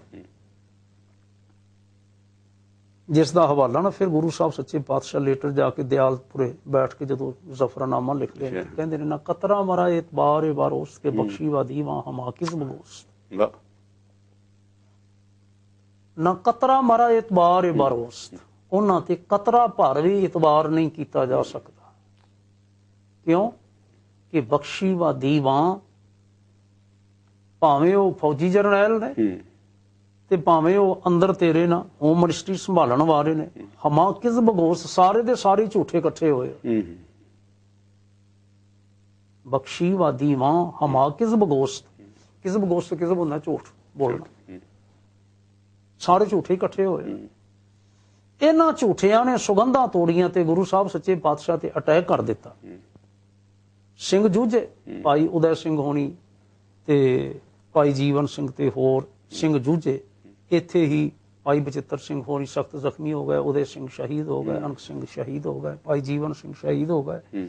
ਬਚਿੱਤਰ ਸਿੰਘ ਹੋਣੀ ਕੋਟਲਾ ਨਿਹੰਗ ਖਾਨ ਜਾ ਕੇ ਲੇਟਰ ਅੱਜ ਦੇ 8 ਤਰੀਕ ਵਾਲੇ ਦਿਨ ਜੋ ਪਰਸੋਂ ਲੰਘੇ 8 ਤਰੀਕ ਵਾਲੇ ਦਿਨ ਸ਼ਾਮ ਨੂੰ ਉਹ ਸ਼ਹੀਦ ਹੋ ਗਏ, ਸਵਾਸ ਪੂਰੇ ਹੋ ਗਏ।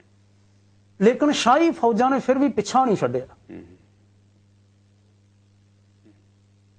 ਹੁਣ ਗੁਰੂ ਕਲਗੀਧਰ ਸਾਹਿਬ ਸੱਚੇ ਪਾਤਸ਼ਾਹ ਦਾ ਹਵਾਲਾ ਜ਼ਫਰਨਾਮੇ ਦਾ ਮੈਂ ਫਿਰ ਤੁਹਾਡੇ ਨਾਲ ਸਾਂਝਾ ਕਰਨਾ ਸ਼ੇਅਰ ਕਰਨਾ ਚਾਹੁੰਦਾ। ਕਿਸੇ ਹੋਰ ਦੀਆਂ ਗਵਾਹੀਆਂ ਮਹੱਤਵਪੂਰਨ ਹੁੰਦੀਆਂ ਨੇ ਪਰ ਸਭ ਤੋਂ ਵਧੇਰੇ ਮੁਸਤਨਦ ਗਵਾਹੀ ਜਿਹਨੂੰ ਕਿਹਾ ਜਾ ਸਕਦਾ ਹੈ ਠੋਸ ਪੱਕੀ ਉਹ ਉਸ ਚਿੱਠੀ ਦੀ ਉਸ ਹਵਾਲੇ ਦੀ ਲਿਖਤ ਦੀ ਗਵਾਹੀ ਹੈ ਜਿਹੜੀ ਅਸੀਂ ਕਹਿੰਦੇ ਹਾਂ ਕਿ ਗੁਰੂ ਕਲਗੀਧਰ ਸਾਹਿਬ ਨੇ ਆਪਣੇ ਹੱਥੀਂ ਲਿਖੀ। ਜਦੋਂ ਕਹਿੰਦੇ ਨੇ ਕਿ ਬਾਰੰਗੇ ਮਕਸਦ ਸਿਆ ਪੋਸ਼ ਆਮਦਨ ਬ ਯਕਬਾਰਗੀ ਦਾ ਦਰ ਖਰੋਸ਼ ਆਮਦਨ। ਬਾਰੰਗੇ ਮਗਸ ਕਹਿੰਦੇ ਨੇ ਮੱਖੀ। ਉਹਨਾਂ ਫੌਜੀਆਂ ਦੀ ਵਰਦੀ ਜਿਹੜੀ ਸੀ ਉਹਨਾਂ ਸਮਿਆਂ ਤੇ ਆਰਮੀ ਦੀ ਸੰਭਵ ਹੈ ਵੀ ਉਹ ਸਿਆਹ ਰੰਗ ਦੀ ਹੋਵੇ, ਕਾਲੇ ਰੰਗ ਦੀ ਹੋਵੇ। ਮਹਾਰਾਜ ਕਹਿੰਦੇ ਨੇ ਬਾਰੰਗੇ ਮਗਸ ਮੱਖੀ ਦੇ ਵਾਂਗੂ ਸਿਆਹ ਪੋਸ਼ ਆਮਦਨ।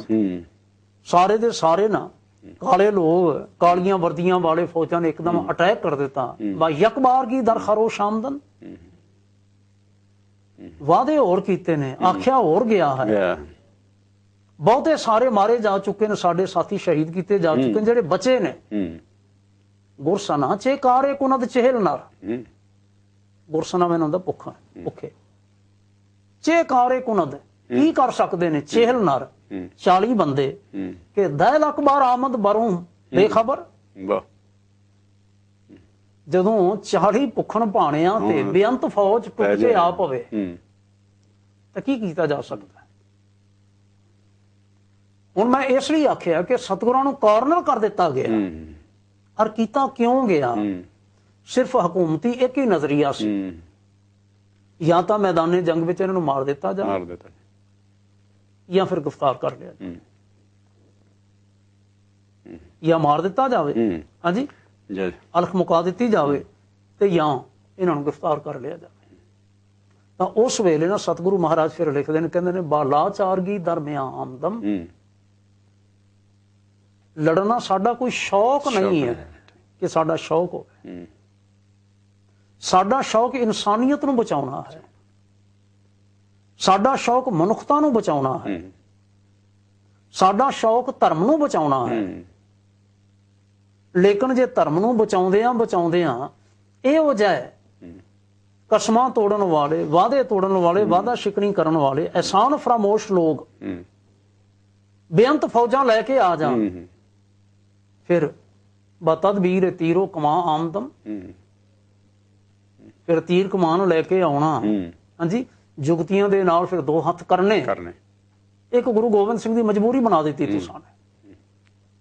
ਔਰ ਸਤਿਗੁਰਾਂ ਨੇ ਕਿਵੇਂ ਫਿਰ ਨਾ ਸੋਹਣੀ ਤਦਬੀਰ ਰੱਖ ਕੇ, ਭਾਵੇਂ 40 ਸਿੰਘ ਨੇ ਸਿਰਫ ਨਾਲ, ਸਾਹਿਬਜ਼ਾਦੇ ਨੇ, ਕੋਈ ਬਹੁਤ ਵੱਡਾ ਇਕੱਠ ਮੱਠ ਨਾਲ ਨਹੀਂ ਰਹਿ ਗਿਆ ਉਸ ਵੇਲੇ, ਪਰ ਸਤਿਗੁਰੂ ਸੱਚੇ ਪਾਤਸ਼ਾਹ ਫਿਰ ਵੀ ਕਿਤਨਾ ਲੰਬਾ ਸਮਾਂ ਸਵੇਰ ਹੋਣ ਤੋਂ ਲੈ ਕੇ ਤੇ ਸ਼ਾਮ ਤੱਕ, ਕਮਾਲ ਦੀ ਗੱਲ ਹੈ, ਕੈਸੀ ਸਤਿਗੁਰਾਂ ਦੀਆਂ ਤਦਬੀਰਾਂ ਨੇ, ਕੈਸੀਆਂ ਜਰਨੈਲ ਦੀਆਂ ਜੁਗਤੀਆਂ ਨੇ, ਕਿ ਇਤਨਾ ਲੰਬਾ ਸਮਾਂ ਸਤਿਗੁਰਾਂ ਨੇ 40 ਸਿੰਘਾਂ ਨੂੰ ਨਾਲ ਲੈ ਕੇ ਤੇ ਬੇਅੰਤ ਫੌਜਾਂ ਨੂੰ ਰੋਕੀ ਰੱਖਿਆ।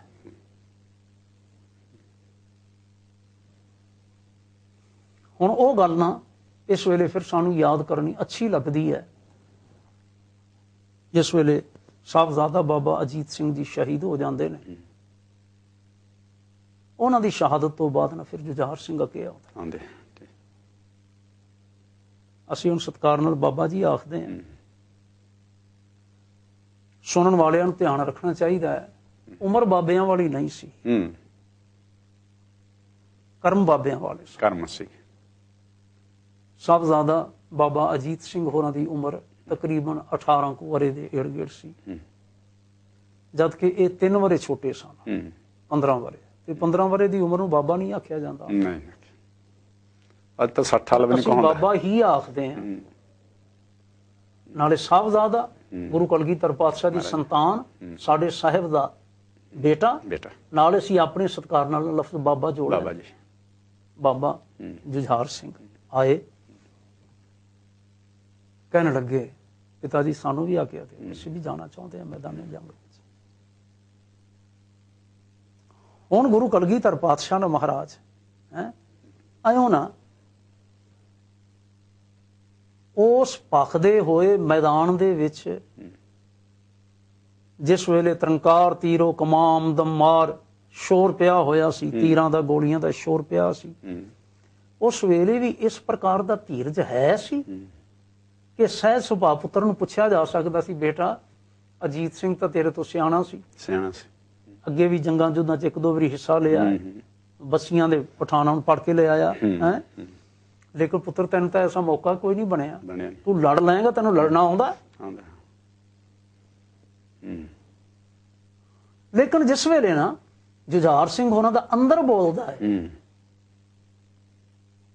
ਪਿਤਾ ਜੀ ਤੁਸੀਂ ਕਹਿੰਦੇ ਹੋ ਲੜਨਾ नहीं आता, ठीक है पर मुझे मरना तो है आता, गला बढ़ कर तेग पे धरना तो है आता। यही गल गुरु कलगीधर पातशाह सुनना चाहते सी।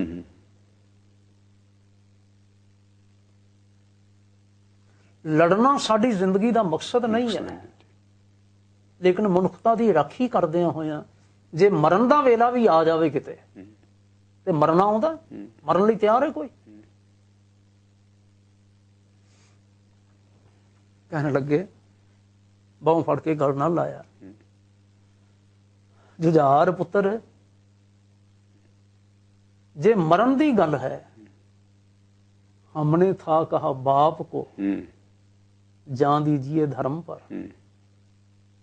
लोग कहते हैं अब आप को जान दीजिए धर्म पर। जाओ लो, जाओ सिधारो, तुम्हें अल्लाह को सौंपा। मर जाओ या मारो, तुम्हें अल्लाह को सौंपा। रब को ना विसारो। जिस एक पिता की गल तुसी कर रहे थे, इत्थे ही बोल रहे हैं गुरु कलगीधर। रब को ना विसारो, तुम्हें अल्लाह को सौंपा। सिक्खी को उभारो। सिक्खी की है परोपकारी जीवन। सिक्खी को उभारो, तुम्हें अल्लाह को सौंपा। हमें ख्वाहिश है तुम्हें तेग चलाते हुए देखें, हम आंख से तुझे बर्छी खाते हुए देखें।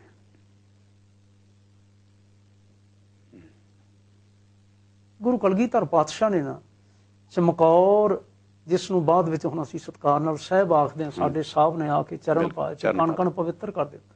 बिल्कुल। चमक है मेहर की चमकौर तेरे जर्रों में, बन के यहीं से सितारे गए आसमां के लिए। जिसदा जर्रा जर्रा गुरु कलगीधर पातशाह जी दी छोह नाल ते शहीदां दे खून नाल पवित्र हो गया होवे, हुण उस चमकौर नूं चमकौर साहिब नहीं कहना चाहिए। लेकिन साहब गुरु कलगीधर साहिब सच्चे पातशाह जी ने ना 8 तारीख नूं ना चमकौर नूं चमकौर साहिब बना दिता। और उस सज्जन दा बचन मैं थोड़ी जी उसकी व्याख्या करते हैं। कहते हैं बस हिंद में एक तीर्थ है यात्रा। लिखण वाला कौन सी भला है, जिन्होंने मुसलमान आख्या जाता, जिंदे नाल दीनी भाई असली नाराज हो गए और सो कार्ड ओनू मजहब दे विचों छेक जिहा दिता गया कि तू काफरां दे गुरु दी तू तारीफ लिखी है।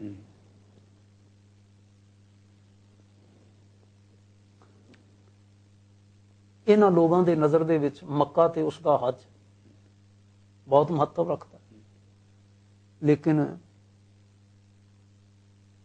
अल्लाह यार खां जदों ये लिखदा बस हिंद में, और किते नहीं, हिंद में, ते फिर बहुते भी नहीं, कोई आखे 68 ने ते वधेरे ने। हिंद में एक तीर्थ है यात्रा के लिए, एक तो वधेरे कोई तीर्थ नहीं, बस हिंद में एक तीर्थ है यात्रा के लिए। कटाए बाप ने बच्चे जहां खुदा के लिए। गुलशन साहब व्याख्या कर रहे सन बड़े अच्छे अंदाज, विराग भाई बहुत डूंगे उतरे हुए सन। ये ठीक है, आओ इस दे नाल नाल, क्योंकि जेड़ा जिस तरह भाई साहब कह रहे हैं, जिसने आप दुख हंडाया है उसनूं दुखां दीयां बातां दा पता है, जिसने आप कुर्बानी की है उन्होंने कुर्बानी करन वालियां दा पता है। आओ इस तरह जिस तरह भाई बलवंत सिंह जी राजोआणा, उन्हों की चिट्ठी आप जी के सन्मुख रखी गई है। कोशिश करिए भाई बलवंत सिंह जी राजोआणा, उन्हों की भैन जो कॉल ते ने, उन्हों की कॉल लईए, उन्होंने नाल विचार साझे करिए, उन्होंने जिवां आखिए।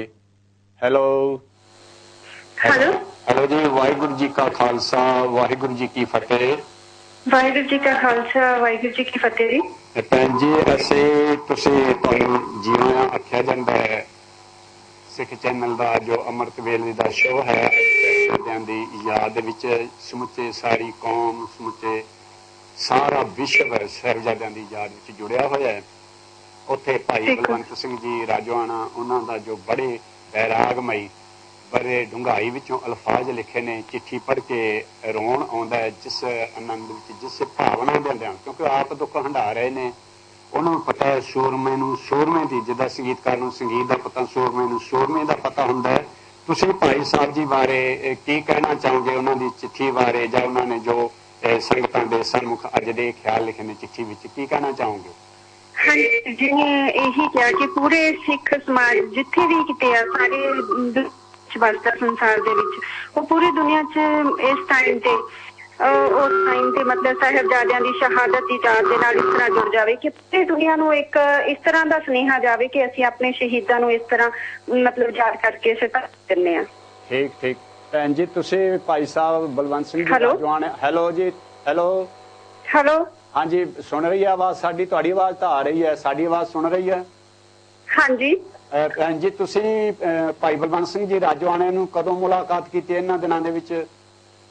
ਅਸੀਂ ਕੱਲ ਸ਼ਨੀਵਾਰ ਮੁਲਾਕਾਤ ਕੀਤੀ ਸੀ। ਕੱਲ ਸ਼ਨੀਵਾਰ ਮੁਲਾਕਾਤ ਕੀਤੀ ਸੀ। ਉਹ ਵੀ ਸ਼ਹੀਦੀ ਸਾਕੇ ਦੇ ਯਾਦ ਵਿੱਚ ਬੜਾ ਬਰਾਗ ਹੁੰਦਾ ਸਾਰੀਆਂ ਸੰਗਤਾਂ ਨੂੰ। ਤੇ ਤੁਸੀਂ ਅੱਜ ਹੋਰ ਕੋਈ ਸੰਗਤਾਂ ਨੂੰ ਆਪਣੇ ਵੱਲੋਂ ਕਹਿਣਾ ਚਾਹੋਗੇ ਇਸ ਸ਼ਹੀਦੀ ਸਾਕੇ ਤੇ? ਹਾਂਜੀ, ਅਸੀਂ ਤਾਂ ਇਹੀ ਕਹਿੰਦੇ ਹਾਂ ਸਾਰਿਆਂ ਨੂੰ ਕਿ ਗੁਰੂ ਸਾਹਿਬ ਨੇ ਜੋ ਕੁਰਬਾਨੀਆਂ ਕੀਤੀਆਂ ਨੇ, ਅੱਜ ਉਹਨਾਂ ਕੁਰਬਾਨੀਆਂ ਦੇ ਸਦਕਾ ਜਿਸ ਤਰ੍ਹਾਂ ਗੁਰੂ ਸਾਹਿਬ ਨੇ ਆਪਣਾ ਸਰਬੰਸ ਵਾਰ ਦਿੱਤਾ, ਸਾਨੂੰ ਸਾਰਿਆਂ ਨੂੰ ਗੁਰੂ ਸਾਹਿਬ ਦੇ ਉਸ ਕੁਰਬਾਨੀ ਜੋ ਕੀਤੀ ਆ ਉਸੇ ਰਾਹਾਂ ਤੇ ਚੱਲਣਾ ਚਾਹੀਦਾ। ਠੀਕ ਠੀਕ। ਤੇ ਸਾਹਿਬਜ਼ਾਦਿਆਂ ਦੀ ਸ਼ਹਾਦਤ ਨੂੰ ਸਮਰਪਿਤ ਹੋ ਕੇ ਸਾਨੂੰ ਆਪਣਾ ਜੀਵਨ ਗੁਜ਼ਾਰਨਾ ਚਾਹੀਦਾ। ਬਿਲਕੁਲ, ਤੁਹਾਡੇ ਬਹੁਤ ਅੱਛੇ, ਸਾਰੀ ਦੁਨੀਆ ਦੇ ਵਿੱਚ ਇਹ ਵਿਚਾਰ ਜਾ ਰਹੇ ਨੇ ਕਿਉਂਕਿ ਤੁਹਾਡੇ ਵਿਚਾਰ ਜ਼ਿਆਦਾ ਅਸਰ ਕਰਦੇ ਨੇ। ਤੁਸੀਂ ਕੁਰਬਾਨੀ ਕਰਨ ਵਾਲੇ ਪਰਿਵਾਰ ਦੇ ਵਿੱਚੋਂ ਭਾਈ ਬਲਵੰਤ ਸਿੰਘ ਜੀ ਰਾਜੋਆਣਾ ਦੇ ਭੈਣ ਜੀ ਹੋ, ਤੁਹਾਨੂੰ ਇਹ ਮਾਣ ਪ੍ਰਾਪਤ ਹੋਇਆ, ਤੁਹਾਨੂੰ ਇਹ ਫਖਰ ਹੋਣਾ ਚਾਹੀਦਾ ਤੇ ਤੁਹਾਡੇ ਅੱਖਰ ਸੰਗਤਾਂ ਜ਼ਿਆਦਾ ਸੁਣਨ ਵਾਸਤੇ ਤਿਆਰ ਨੇ। ਤੁਸੀਂ ਹੋਰ ਬੋਲਣਾ ਚਾਹੋ ਤੇ ਕਹਿ ਸਕਦੇ ਹੋ, ਹੋਰ ਕੋਈ ਤੁਹਾਡੇ ਮਨ ਦੇ ਵਿਚਾਰ ਹੋਣ? ਹਾਂਜੀ ਬਿਲਕੁਲ, ਜਿਸ ਤਰ੍ਹਾਂ ਮੇਰੇ ਵੀਰ ਜੀ ਦੀ ਹਮੇਸ਼ਾ ਇਹ ਕੋਸ਼ਿਸ਼ ਰਹੀ ਹੈ ਕਿ ਸਾਡੀਆਂ ਜਿਹੜੀਆਂ ਆਉਣ ਵਾਲੀ ਪੀੜ੍ਹੀ ਆ, ਜਿਹੜੇ ਸਾਡੇ ਬੱਚੇ ਆ, ਉਹਨਾਂ ਦੇ ਵਿੱਚ ਅਸੀਂ ਇੰਨਾ ਕੁ ਕੌਮੀ ਜਜ਼ਬਾ ਭਰ ਦਈਏ, ਇੰਨਾ ਕੁ ਉਹਨਾਂ ਨੂੰ ਆਪਣੇ ਗੁਰੂਆਂ ਦੀਆਂ, ਆਪਣੇ ਗੁਰੂਆਂ ਦੇ ਸਰਬੰਸ, ਛੋਟੇ ਸਾਹਿਬਜ਼ਾਦਿਆਂ ਦੀਆਂ ਸ਼ਹਾਦਤਾਂ ਆਪਣੇ ਛੋਟੇ ਬੱਚਿਆਂ ਨੂੰ ਅਸੀਂ ਦੱਸੀਏ ਤਾਂ ਕਿ ਸਾਡੇ ਛੋਟੇ ਬੱਚਿਆਂ 'ਚ, ਆਉਣ ਵਾਲੀਆਂ ਪੀੜ੍ਹੀਆਂ 'ਚ ਇੰਨਾ ਕੁ ਜਜ਼ਬਾ ਪੈਦਾ ਹੋ ਜਾਏ ਕਿ ਉਹ ਅਣਖ ਤੇ ਮਾਣ ਇੱਜ਼ਤ ਦਾ ਜ਼ਿੰਦਗੀ ਜਿਉ ਸਕਣ ਤੇ ਹਮੇਸ਼ਾ ਆਪਣੀ ਕੌਮ ਦਾ ਮਾਣ ਬਣਨ। ਉਹਨਾਂ ਨੇ ਵੀ ਆਪਣੀ ਚਿੱਠੀ 'ਚ ਵਾਰ-ਵਾਰ ਛੋਟੇ ਸਾਹਿਬਜ਼ਾਦਿਆਂ ਦਾ ਜ਼ਿਕਰ ਇਸ ਲਈ ਕੀਤਾ ਵੀ ਸਾਡੀ ਆਉਣ ਵਾਲੀ ਪਨੀਰੀ ਜਿਹੜੀ ਸਿੱਖ ਕੌਮ ਦਾ ਭਵਿੱਖ ਹੈ, ਫਿਊਚਰ ਹੈ, ਅਸੀਂ ਬੱਚਿਆਂ ਨੂੰ ਇਸ ਗੱਲ ਵੱਲ ਪ੍ਰੇਰਨਾ ਦੇਈਏ। ਤੁਹਾਡੇ ਬਹੁਤ ਅੱਛੇ ਖਿਆਲ ਨੇ। ਹੋਰ ਤੁਸੀਂ ਇਹਦੇ ਬਾਰੇ ਹੋਰ ਕੁਝ ਕਹਿਣਾ ਚਾਹੋ?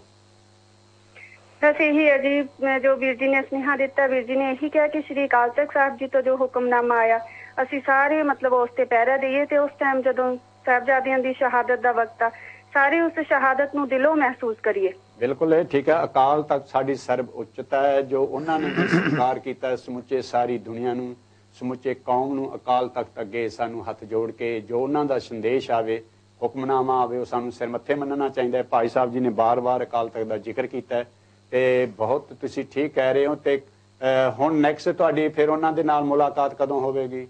ਹਾਂਜੀ ਸ਼ਨੀਵਾਰ ਹੋਏਗੀ ਤੇ ਵੀਰ ਜੀ ਵੀ ਉੱਥੇ ਜੇਲ੍ਹ ਦੇ ਵਿੱਚ ਵੀ ਮਤਲਬ 27 ਤਰੀਕ ਨੂੰ ਸਾਹਿਬਜ਼ਾਦਿਆਂ ਦਾ ਸ਼ਹੀਦੀ ਦਿਹਾੜਾ ਉਸੇ ਤਰ੍ਹਾਂ ਮਨਾ ਰਹੇ ਨੇ, ਉਹਨਾਂ ਦੀ ਯਾਦ ਦੇ ਵਿੱਚ ਜੁੜ ਕੇ। ਹਾਂਜੀ ਜੇਲ੍ਹ ਦੇ ਵਿੱਚ, ਹਾਂਜੀ ਗੁਰਦੁਆਰਾ ਸਾਹਿਬ ਦੇ ਵਿੱਚ ਸਾਰੀਆਂ ਸੰਗਤਾਂ ਉਸ ਟਾਈਮ ਵਾਹਿਗੁਰੂ ਦਾ ਜਾਪ ਕਰਨਗੀਆਂ, ਪਾਠ ਕਰਨਗੀਆਂ। ਬਿਲਕੁਲ, ਤੁਸੀਂ ਸਾਡੇ ਵੱਲੋਂ ਵੀ, ਸਿੱਖ ਚੈਨਲ ਵੱਲੋਂ ਸਾਡੀ ਹਾਜ਼ਰੀ ਉੱਥੇ ਸੰਗਤਾਂ ਨੂੰ ਸੁਣਾਇਓ ਤਾਂ ਕਿ ਅਸੀਂ ਜਿਸ ਤਰ੍ਹਾਂ ਤੁਹਾਡੀ ਵਿਚਾਰ ਸਾਰੇ ਯੂਰਪ, ਸਾਰੀ ਦੁਨੀਆ ਵਿੱਚ ਸੁਣਾ ਰਹੇ ਹਾਂ। ਤੇ 27 ਤਰੀਕ ਨੂੰ ਜੋ ਸ਼ਹੀਦੀ ਗੁਰਪੁਰਬ ਆਪਣੇ ਜੇਲ੍ਹ ਦਾ ਜੋ ਗੁਰੂ ਘਰ ਹੈ, ਗੁਰਦੁਆਰਾ ਹੈ, ਉੱਥੇ ਭਾਈ ਬਲਵੰਤ ਸਿੰਘ ਜੀ ਰਾਜੋਆਣਾ ਜਾਂ ਹੋਰ ਨਾਲ ਉਹਨਾਂ ਦੇ ਜੋ ਸੂਰਮੇ ਸੰਗਤਾਂ ਸਹਿਯੋਗ ਦੇ ਰਹੀਆਂ। ਵਧੇਰੇ ਤੁਹਾਡਾ ਸਹਿਯੋਗ, ਅਸੀਂ ਦੂਰ ਬੈਠੇ ਇੰਨਾ ਸਹਿਯੋਗ ਨਹੀਂ ਦੇ ਸਕਦੇ। ਤੇ ਠੀਕ ਹੈ, ਸਾਰੀਆਂ ਸੰਗਤਾਂ ਨੂੰ ਅਸੀਂ ਕਹਾਂਗੇ ਕਿ ਭੈਣ ਜੀ ਜੋ ਵਿਚਾਰ ਦੱਸ ਰਹੇ ਨੇ ਭਾਈ ਬਲਵੰਤ ਸਿੰਘ ਜੀ ਰਾਜੋਆਣੇ ਦੇ ਸੰਬੰਧ ਵਿੱਚ, ਤੇ ਹੋਰ ਕੋਈ ਤੁਹਾਡੇ ਮਨ ਦਾ ਫੁਰਨਾ ਹੋਵੇ ਕਹਿਣਾ ਚਾਹੋ, ਕਹਿ ਸਕਦੇ ਹੋ। ਫਿਰ ਫਤਿਹ ਬੁਲਾਈਏ ਜੀ। ਬਸ ਇਹੀ ਹੈ ਜੀ, ਆਪਣੇ ਗੁਰੂ ਸਾਹਿਬਾਂ ਦੇ, ਉਹਨਾਂ ਦੇ ਜਿਹੜੇ ਆਦਰਸ਼ ਨੇ ਉਹਨਾਂ ਤੇ ਚੱਲੀਏ ਤੇ ਜਿਸ ਤਰ੍ਹਾਂ ਗੁਰੂ ਸਾਹਿਬ ਨੇ ਜੋ ਜੀਵਨ ਸਾਨੂੰ ਜਿਸ ਤਰ੍ਹਾਂ ਦਾ ਬਖਸ਼ਿਆ ਹੈ, ਉਸੇ ਤਰ੍ਹਾਂ ਉਹਨਾਂ ਦੇ ਸ਼ਹਾਦਤਾਂ ਨੂੰ ਹਮੇਸ਼ਾ ਯਾਦ ਰੱਖੀਏ ਤਾਂ ਕਿ ਆਪਣੇ ਸਾਡੇ ਬੱਚਿਆਂ ਦੇ ਵਿੱਚ ਉਹ ਜਜ਼ਬਾ ਭਰੀਏ ਤਾਂ ਕਿ ਉਹ ਵੀ ਸ਼ਹੀਦਾਂ ਤੇ ਆਉਣ ਵਾਲੀਆਂ ਪੀੜ੍ਹੀਆਂ ਨਾਲ ਜਿਹੜੀਆਂ ਹੈਗੀਆਂ ਉਸੇ ਤਰ੍ਹਾਂ ਆਪਣੇ ਸ਼ਹੀਦਾਂ ਨਾਲ ਜੁੜ ਸਕਣ ਤੇ ਉਸੇ ਤਰ੍ਹਾਂ ਦਾ ਮਾਣਮੱਤਾ ਜੀਵਨ ਗੁਜ਼ਾਰਨ। ਉਹ ਭੈਣ ਜੀ, ਜਿੱਥੇ ਭਾਈ ਬਲਵੰਤ ਸਿੰਘ ਜੀ ਰਾਜੋਆਣਾ ਕੁਰਬਾਨੀ ਕਰ ਰਹੇ ਨੇ, ਕਾਲ ਕੋਠੜੀ ਜੇਲ੍ਹ ਵਿੱਚ ਬੈਠ ਕੇ ਤਸੀਹੇ ਚੱਲ ਰਹੇ, ਉੱਥੇ ਤੁਹਾਡੀ ਵੀ ਬਹੁਤ ਕੁਰਬਾਨੀ ਹੈ। ਤੁਸੀਂ ਆਖਰ ਇਸਤਰੀ, ਇੰਨਾ ਭੈਣ ਦੇ ਨਾਤੇ ਹੋਣ ਦੇ ਨਾਤੇ ਤੁਸੀਂ ਇੰਨੀ ਸਟਰਗਲ ਕਰਦੇ ਹੋ। ਜੇਲ੍ਹ ਵਿੱਚ ਜਾਣਾ, ਦੁੱਖਾਂ ਦੀਆਂ ਪੰਡਾਂ ਆਪਣੇ ਸਿਰ ਤੇ ਚੁੱਕ ਕੇ ਆਪਣੀ ਵੀਰ ਦੀ ਚੜ੍ਹਦੀ ਕਲਾ ਲਈ, ਜਿੱਥੇ ਸਮੁੱਚੇ ਕੌਮ ਅਰਦਾਸ ਕਰਦੀ ਹੈ, ਉੱਥੇ ਹਰ ਭੈਣ ਆਪਣੇ ਵੀਰ ਲਈ ਅਰਦਾਸ ਕਰਦੀ ਹੈ। ਪਰ ਧੰਨ ਤੁਸੀਂ ਹੋ ਜਿਹੜੀ ਭੈਣ ਆਪਣੇ ਵੀਰ ਨੂੰ ਜੇਲ੍ਹ ਵਿੱਚ ਵੀ ਚੜ੍ਹਦੀ ਕਲਾ ਦਾ ਸੰਦੇਸ਼ ਸੰਗਤਾਂ ਦੇ ਸਨਮੁਖ ਗਾਹੇ ਵਗਾਹੇ ਸਿੱਖ ਚੈਨਲ ਤੋਂ ਰੱਖਦੇ ਰਹਿੰਦੇ ਹੋ। ਸਿੱਖ ਚੈਨਲ ਇਸ ਟਾਈਮ ਤੁਹਾਡੀ ਸਾਰੀ ਦੁਨੀਆ ਦੇ ਵਿੱਚ ਆਵਾਜ਼ ਪਹੁੰਚਾ ਰਿਹਾ। ਸਦਾ ਸਿੱਖ ਚੈਨਲ ਤੁਹਾਡੀ ਹਰ ਸੇਵਾ ਦੇ ਵਿੱਚ ਹਾਜ਼ਰ ਹੈ। ਤੁਹਾਨੂੰ ਹਰ ਟਾਈਮ ਵੈਲਕਮ, ਜੀ ਆਇਆਂ ਆਖਿਆ ਜਾਂਦਾ ਹੈ, ਦੋਨੋਂ ਹੱਥ ਜੋੜ ਕੇ ਜੀ ਆਇਆਂ ਆਖਿਆ ਜਾਂਦਾ ਹੈ। ਤੁਸੀਂ ਉਸ ਕੁਰਬਾਨੀ ਵਾਲੇ ਪਰਿਵਾਰ ਦੇ ਵਿੱਚੋਂ ਭਾਈ ਬਲਵੰਤ ਸਿੰਘ ਜੀ ਰਾਜੋਆਣੇ ਦੇ ਤੁਸੀਂ ਭੈਣ ਜੀ ਹੋ, ਅਸੀਂ ਤੁਹਾਡਾ ਵੀ ਬਿਲਕੁਲ ਉਹੀ ਸਤਿਕਾਰ ਕਰਾਂਗੇ, ਕਿਉਂਕਿ ਤੁਸੀਂ ਆਪ ਖੁਦ ਦੁੱਖਾਂ ਦੀਆਂ ਪੰਡਾਂ ਲੈ ਕੇ ਕੌਮ ਦੇ ਸੰਘਰਸ਼ ਵਿੱਚ ਆਪਣਾ ਸਹਿਯੋਗ ਪਾ ਰਹੇ ਹੋ, ਜਿਸ ਨੂੰ ਗੁਰਬਾਣੀ ਕਹਿੰਦੇ ਇੱਕ ਤਿਲ ਨਹੀਂ ਪੰਨਾ ਘੱਲ ਹੈ। ਤੁਹਾਡੀ ਘੱਲਣਾ ਗੁਰੂ ਦੇ ਦਰ ਤੇ ਪ੍ਰਵਾਨ ਹੈ। ਅਸੀਂ ਤੁਹਾਨੂੰ ਇਹੀ ਸ਼ਰਧਾ ਦੇ ਅੱਖਰ ਕਹਿ ਸਕਦੇ ਹਾਂ। ਖਾਲਸਾ ਵਾਹਿਗੁਰੂ ਜੀ ਕਾ ਖਾਲਸਾ, ਵਾਹਿਗੁਰੂ ਜੀ ਕੀ ਫਤਿਹ। ਇਹ ਸਨ ਭਾਈ ਬਲਵੰਤ ਸਿੰਘ ਜੀ ਰਾਜੋਆਣਾ। ਗਿਆਨੀ ਜੀ, ਸਾਹਿਬਜ਼ਾਦਿਆਂ ਨੇ ਸ਼ਹਾਦਤਾਂ ਪ੍ਰਾਪਤ ਕੀਤੀਆਂ। ਗੁਰੂ ਕਲਗੀਧਰ ਸਾਹਿਬ ਸੱਚੇ ਪਾਤਸ਼ਾਹ ਜੀ ਨੇ ਗਲ ਨਾਲ ਲਾ ਕੇ ਬਚਨ ਕੀਤੇ, ਤਿਆਰ ਕੀਤਾ, ਤੋਰਿਆ, ਸ਼ਹੀਦ ਹੁੰਦਿਆਂ ਵੇਖਿਆ ਤੇ ਜਕਾਰੇ ਗਜਾਏ। ਕੀ ਇਹ ਉਹ ਸਾਰੀ ਸਪਿਰਿਟ ਨਹੀਂ ਹੈ? ਬਿਲਕੁਲ। ਕਿ ਜਿਹੜੀ ਸਪਿਰਿਟ ਅਜੇ ਵੀ ਸਾਡੇ ਵਿੱਚ, ਇਹ ਰਾਜੋਆਣਾ ਵਰਗੇ ਸੂਰਮੇ ਤੇ ਹੋਰ ਕਿਤਨੇ ਜਿਹੜੇ ਅਣਗਿਣਤ ਸਿਰਲੱਥ ਪੈਦਾ ਕਰ ਰਹੀ ਹੈ। ਔਰ ਜਿਸ ਵੇਲੇ ਕੋਈ ਇਸ ਮਾਰਗ ਤੇ ਤੁਰਦਾ ਹੈ ਤੇ ਇਹ ਸੋਚ ਕੇ ਨਹੀਂ ਤੁਰਦਾ ਕਿ ਮੈਨੂੰ ਇਸ ਦੀ ਕੋਈ ਰਿਟਰਨ ਮਿਲੇਗੀ, ਮੈਨੂੰ ਕੋਈ ਰਿਵਾਰਡ ਮਿਲੇਗਾ, ਮੇਰੀ ਕੋਈ ਪ੍ਰਾਪਤੀ ਹੋਵੇਗੀ, ਤੇ ਕੀ ਪ੍ਰਾਪਤੀ ਹੋਵੇਗੀ, ਮੈਨੂੰ ਕੋਈ ਯਾਦ ਕਰੇਗਾ ਕਿ ਨਹੀਂ ਯਾਦ ਕਰੇਗਾ, ਇਸ ਲਈ ਨਹੀਂ ਤੁਰਦਾ।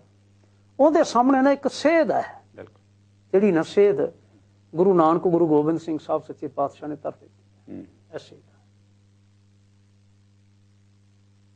ਸੂਰਾ ਸੋ ਪਹਿਚਾਨੀਏ ਜੋ ਲੜੇ ਦੀਨ ਕੇ ਹੇਤ। ਦੀਨ ਦੇ ਅਰਥ ਦੂਰੇ ਦਵੱਲੇ ਲੈ ਜਾਂਦੇ ਨੇ। ਦੀਨ ਧਰਮ ਵੀ ਹੈ, ਦੀਨ ਗਰੀਬ ਵੀ ਹੈ, ਗਰੀਬੀ ਰੱਖਿਆ ਵੀ ਹੈ। ਅਸਲ 'ਚ ਗਰੀਬ ਦੀ ਰੱਖਿਆ, ਨਿਮਾਣੇ ਦੀ ਰੱਖਿਆ, ਨਿਤਾਣੇ ਦੀ ਰੱਖਿਆ ਹੀ ਦੀਨ ਹੈ। ਔਰ ਇਥੋਂ ਤੱਕ ਉਹ ਚੱਲੇ, ਪੁਰਜ਼ਾ ਕੱਟ ਮਾਰੇ ਕਬਹੂ ਨਾ ਛੱਡ ਵੇਖੇ। ਗੁਰੂ ਕਲਗੀਧਰ ਸਾਹਿਬ ਸੱਚੇ ਪਾਤਸ਼ਾਹ ਜੀ ਨੇ ਨਾ ਕੈਸੇ 8 ਪੋਹ ਵਾਲੇ ਦਿਨ ਨਾ ਸਾਡੇ ਸਾਹਮਣੇ, ਸਮੁੱਚੀ ਮਨੁੱਖਤਾ ਦੇ ਸਾਹਮਣੇ ਪੂਰਨੇ ਪਾਏ ਨੇ। ਔਰ ਸਾਹਿਬਜ਼ਾਦਿਆਂ ਨੂੰ ਸ਼ਹੀਦ ਹੋਇਆਂ ਵੇਖ ਕੇ ਫਿਰ ਆਪ ਤਿਆਰ ਹੁੰਦੇ ਨੇ।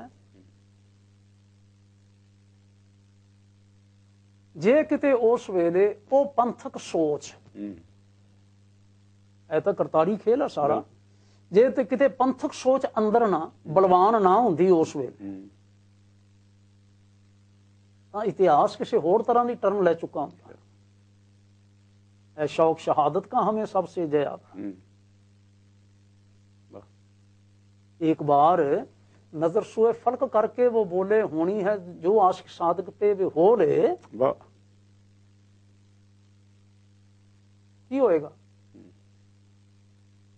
होनी है जो आशिक साधक पे, ਜਿਹੜੇ ਪੂਰੇ ਪਿਆਰ ਕਰਨ ਵਾਲੇ ਨੇ ਨਾ, ਉਹਨਾਂ ਤੇ ਜੋ ਹੋਣ ਵਾਲੀ ਫਿਰ ਹੋ ਲਵੇ। ਹੁਣ ਕੀ ਹੋਣਾ ਇਸ ਤੋਂ ਅੱਗੇ?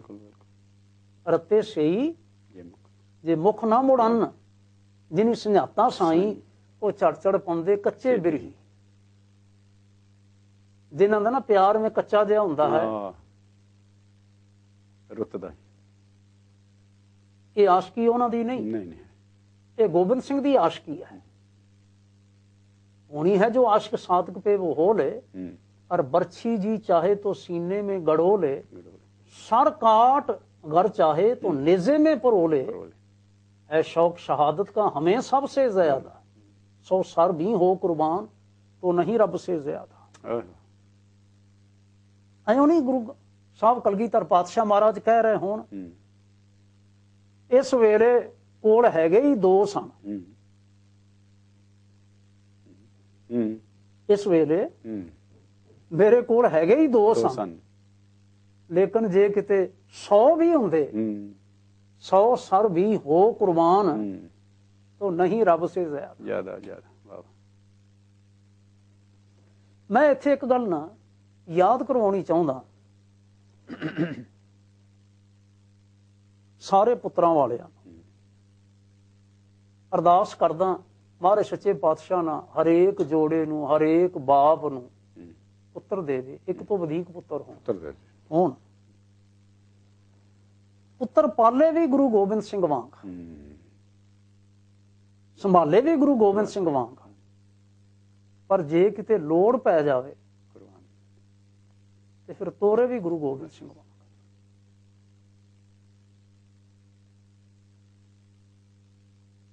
ਲੋਕ ਸਮਝਦੇ ਨਹੀਂ ਸਨ ਵੀ ਐਵੇਂ ਤੋਰਿਆ ਜਾ ਸਕਦਾ ਔਰ ਐਵੇਂ ਤੋਰ ਕੇ ਜਕਾਰੇ ਗਜਾਏ ਜਾ ਸਕਦੇ ਨੇ। ਮੈਂ ਇੱਕ ਗੱਲ ਛੋਟੀ ਜੀ ਕਰਾਂ, ਛੋਟੇ ਸਾਹਿਬਜ਼ਾਦਿਆਂ ਦੀ ਸ਼ਹਾਦਤ ਤੇ ਬਾਬਤ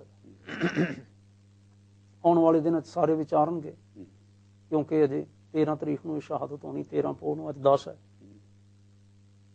13 ਤੋਂ ਬਾਅਦ ਮਹਾਰਾਜ ਸੱਚੇ ਪਾਤਸ਼ਾਹ ਨਾਲ ਰਾਏ ਕੱਲੇ ਕੋਲ ਆਉਂਦੇ ਨੇ, ਪਹੁੰਚਦੇ ਨੇ। ਰਾਏ ਕੱਲੇ ਕੋਲ ਜਾਂਦਾ ਹੈ ਸੱਜਣ ਤੇ ਸਾਰੀ ਖਬਰ ਸੁਰਤ ਲੈ ਕੇ ਆਉਂਦਾ। ਜਿਸ ਵੇਲੇ ਨਾ ਆ ਕੇ ਉਹ ਸਾਰਾ ਕੁਝ ਦੱਸਦੇ ਨੇ, ਤੇ ਭਾਈ ਦਇਆ ਸਿੰਘ ਵੀ ਕੋਲ ਹੁੰਦੇ ਨੇ, ਰਾਏ ਕੱਲਾ ਵੀ ਹੁੰਦਾ, ਸਾਰਿਆਂ ਦੀ ਅੱਖਾਂ ਡੁੱਬ ਡੁਬਾਈਆਂ ਹੁੰਦੀਆਂ ਨੇ, ਤੇ ਗੁਰੂ ਸਾਹਿਬ ਨਾਲ ਫਿਰ ਦੁਹਰਾਉਂਦੇ ਨੇ, ਤੂੰ ਕਹਿ ਰਿਹਾ ਹੈ ਕਿ ਸਾਹਿਬਜ਼ਾਦਿਆਂ ਨੂੰ ਲਾਲਚ ਦਿੱਤੇ ਗਏ, ਉਹਨਾਂ ਨੂੰ ਡਰਾਇਆ ਗਿਆ, ਉਹਨਾਂ ਨੂੰ ਇਹ ਵੀ ਆਖਿਆ ਗਿਆ ਕਿ ਤੁਹਾਡਾ ਬਾਪ ਮਾਰਿਆ ਜਾ ਚੁੱਕਾ, ਤੁਹਾਡੇ ਭਰਾ ਮਾਰੇ ਜਾ ਚੁੱਕੇ ਨੇ। ਫਿਰ ਉਹਨਾਂ ਨੂੰ ਧਰਮ ਤਬਦੀਲ ਕਰਨ ਵਾਸਤੇ ਆਖਿਆ ਗਿਆ, ਜਿਹਨੂੰ ਮਾਹੀ ਆਖਿਆ ਜਾਂਦਾ। ਫਿਰ ਕਹਿੰਦਾ ਹਾਂ ਪਾਤਸ਼ਾਹ, ਮੈਂ ਨਾ ਐਸਾ ਸਾਰਾ ਕੁਝ ਸੁਣ ਕੇ ਆਇਆ। ਗੁਰੂ ਸਾਹਿਬ ਕਹਿੰਦੇ ਫਿਰ ਵੀ ਨਹੀਂ ਡੋਲੇ? ਕਹਿੰਦਾ ਜੀ ਨਹੀਂ। ਫਿਰ ਸ਼ਹੀਦ ਕੀਤੇ? ਕਹਿੰਦੇ ਹਾਂ। ਗਿਆਨੀ ਗਿਆਨ ਸਿੰਘ ਲਿਖਦੇ ਨੇ, ਕਹਿੰਦੇ ਨੇ ਗੁਰੂ ਕਲਗੀਧਰ ਪਾਤਸ਼ਾਹ ਨੇ ਇੱਥੇ ਫਿਰ ਜਕਾਰਾ ਗਜਾਇਆ। ਹੁਣ ਜਿਸ ਵੇਲੇ ਜਕਾਰਾ ਗਜਾਇਆ ਨਾ, ਭਾਈ ਦਇਆ ਸਿੰਘ ਕੋਲ ਨੇ, ਧਰਮ ਸਿੰਘ ਕੋਲ ਨੇ, ਮਾਨ ਸਿੰਘ ਕੋਲ ਨੇ, ਨਬੀ ਖਾਨ, ਇਹ ਤਿੰਨੇ ਸਿੰਘ ਕੋਲ ਨੇ, ਔਰ ਰਾਏ ਕੱਲਾ ਵੀ ਮੌਜੂਦ ਹੈ। ਕੱਲਾ ਬੋਲੇ ਰਿਹਾ, ਕੱਲਾ ਜਿਹੜਾ ਕੋਟਲਾ ਨਿਹੰਗ ਖਾਨ ਵਾਲਾ ਸੀ ਸੱਜਣ, ਉਸਦੇ ਕੁੜਮ ਲੱਗਦੇ ਸਨ। ਇੱਕ ਦੂਜੇ ਦੇ ਕੋਲੋਂ ਨਾ ਪਤਾ ਸੀ ਗੁਰੂ ਸਾਹਿਬ ਜੀ ਦੀ ਸੋਭਾ ਦੇ ਬਾਰੇ, ਸਿਫਤ ਦੇ ਬਾਬਤ। ਕਹਿਣ ਲੱਗਾ, ਮੈਂ ਸੁਣਿਆ ਹੈ ਕਿ ਜਿਸ ਵੇਲੇ ਤੁਸਾਂ ਨੇ ਖਾਲਸਾ ਸਜਾਇਆ 1699 ਵਿੱਚ, ਤੇ ਜਕਾਰਾ ਗਜਾਉਣ ਦੀ ਇਹ ਰੀਤੀ ਪ੍ਰਚਲਿਤ ਕੀਤੀ ਹੈ, ਤੇ ਆਮ ਤੌਰ ਤੇ ਤੁਸੀਂ ਜਕਾਰਾ ਗਜਾਉਂਦੇ ਹੋ ਦੀਵਾਨ ਦੀ ਸਮਾਪਤੀ ਤੇ, ਜਾਂ ਸੰਮਤੀ ਪ੍ਰਗਟ ਕਰਨ ਲੱਗੇ ਆ, ਜਾਂ ਕਿਤੇ ਚੜ੍ਹਾਈ ਕਰਨ ਲੱਗੇ ਆ, ਜਾਂ ਕਿਤੇ ਫਤਿਹ ਪ੍ਰਾਪਤ ਹੋਈ ਹੋਵੇ। ਪਰ ਇਸ ਵੇਲੇ ਤਾਂ ਚੌਹਾਂ ਵਿੱਚੋਂ ਕੋਈ ਵੀ ਮੌਕਾ ਨਹੀਂ ਹੈ। ਨਾ ਦੀਵਾਨ ਦੀ ਸਮਾਪਤੀ ਹੈ, ਨਾ ਸੰਮਤੀ ਪ੍ਰਗਟ ਕਰਨ ਦਾ ਕੋਈ ਮੌਕਾ ਹੈ, ਨਾ ਕਿਤੇ ਚੜ੍ਹਾਈ ਕੀਤੀ ਜਾ ਰਹੀ ਹੈ, ਨਾ ਕਿਤੇ ਫਤਿਹ ਪ੍ਰਾਪਤ ਹੋਈ ਹੈ। ਆਪਾਂ ਇੱਥੋਂ ਹੀ ਵਿਚਾਰ ਅਗਲੇ ਆਰੰਭ ਕਰਾਂਗੇ, ਤਾਂ ਕਿ ਜੋ ਕਾਲਰ ਨੇ ਸਾਡੇ, ਉਹਨਾਂ ਨੂੰ ਪਹਿਲਾਂ ਆਪਾਂ ਜਿਉਂ ਆਖੀਏ ਸ਼ੋਅ ਦੇ ਵਿੱਚ। ਹੈਲੋ ਹੈਲੋ ਹੈਲੋ ਹੈਲੋ ਜੀ, ਵਾਹਿਗੁਰੂ ਜੀ ਕੀ ਫਤਿਹ। ਭਾਈ ਸਾਹਿਬ ਜੀ ਕੌਣ ਤੇ ਕਿੱਥੋਂ ਬੋਲਦੇ ਆ? ਮੈਂ ਦਾਸ ਸਤਾਰਾ ਬੋਲਦਾ ਜੀ। ਭਾਈ ਸੀਤਲ ਸਿੰਘ ਜੀ ਸਤਾਰਾ, ਇੰਗਲੈਂਡ। ਹਾਂਜੀ, ਮੈਂ ਤੁਹਾਡੇ ਵਿਚਾਰ ਸੁਣ ਰਿਹਾ ਸੀ ਗਿਆਨੀ ਜੀ ਦੇ, ਗੁਲਸ਼ਨ ਜੀ ਦੇ। ਬਹੁਤ ਸੂਝਵਾਨ, ਬੜੇ ਮੇਰੇ ਮਨ ਵਿੱਚ ਵੀ ਬਲਬਲਾ ਉੱਠਿਆ ਕਿ ਮੈਂ ਵੀ ਸ਼ਹੀਦਾਂ ਨੂੰ ਆਪਣੇ ਸ਼ਰਧਾ ਦੇ ਫੁੱਲ ਭੇਟ ਕਰਾਂ ਜੀ। ਹਾਂਜੀ ਹਾਂਜੀ, ਤੇ ਬੜੀ ਆਪ ਜੀ ਦੀ ਬੜੀ ਕਿਰਪਾ ਹੈ, ਬੜਾ ਅੱਛਾ ਪ੍ਰੋਗਰਾਮ ਜਾ ਰਿਹਾ। ਤੇ ਅੱਜ ਅਸੀਂ 11 ਤੋਂ 12 ਵਜੇ ਤੱਕ, 12:30 ਵਜੇ ਤੱਕ ਸਾਊਥ ਖੇੜੇ ਸਾਹਿਬਜ਼ਾਦਿਆਂ ਦਾ ਗੁਰਪੁਰਬ ਮਨਾ ਰਹੇ ਹਾਂ ਜੀ। ਵੈਰੀ ਗੁੱਡ, ਬਹੁਤ ਅੱਛਾ। ਤੇ ਉੱਥੇ ਵੀ ਮਤਲਬ ਸੰਗਤਾਂ ਖੂਬ ਆ ਕੇ ਆ ਰਹੀਆਂ, ਤੇ ਬੜਾ ਅੱਛਾ ਪ੍ਰੋਗਰਾਮ ਜਾ ਰਿਹਾ ਜੀ। ਮੈਂ ਆਪਣੇ ਵੱਲੋਂ ਸ਼ਰਧਾ ਦੇ ਫੁੱਲ ਭੇਟ ਕਰਦਾ। ਇੱਕ ਬੇਨਜ਼ੀਰ ਉਹਨਾਂ ਦੀ ਕੁਰਬਾਨੀ ਹੈ, ਉਹਦਾ ਮਤਲਬ ਐਸੀ ਜਹਾਨ ਤੇ ਮਿਲ ਨਹੀਂ ਸਕਦੀ।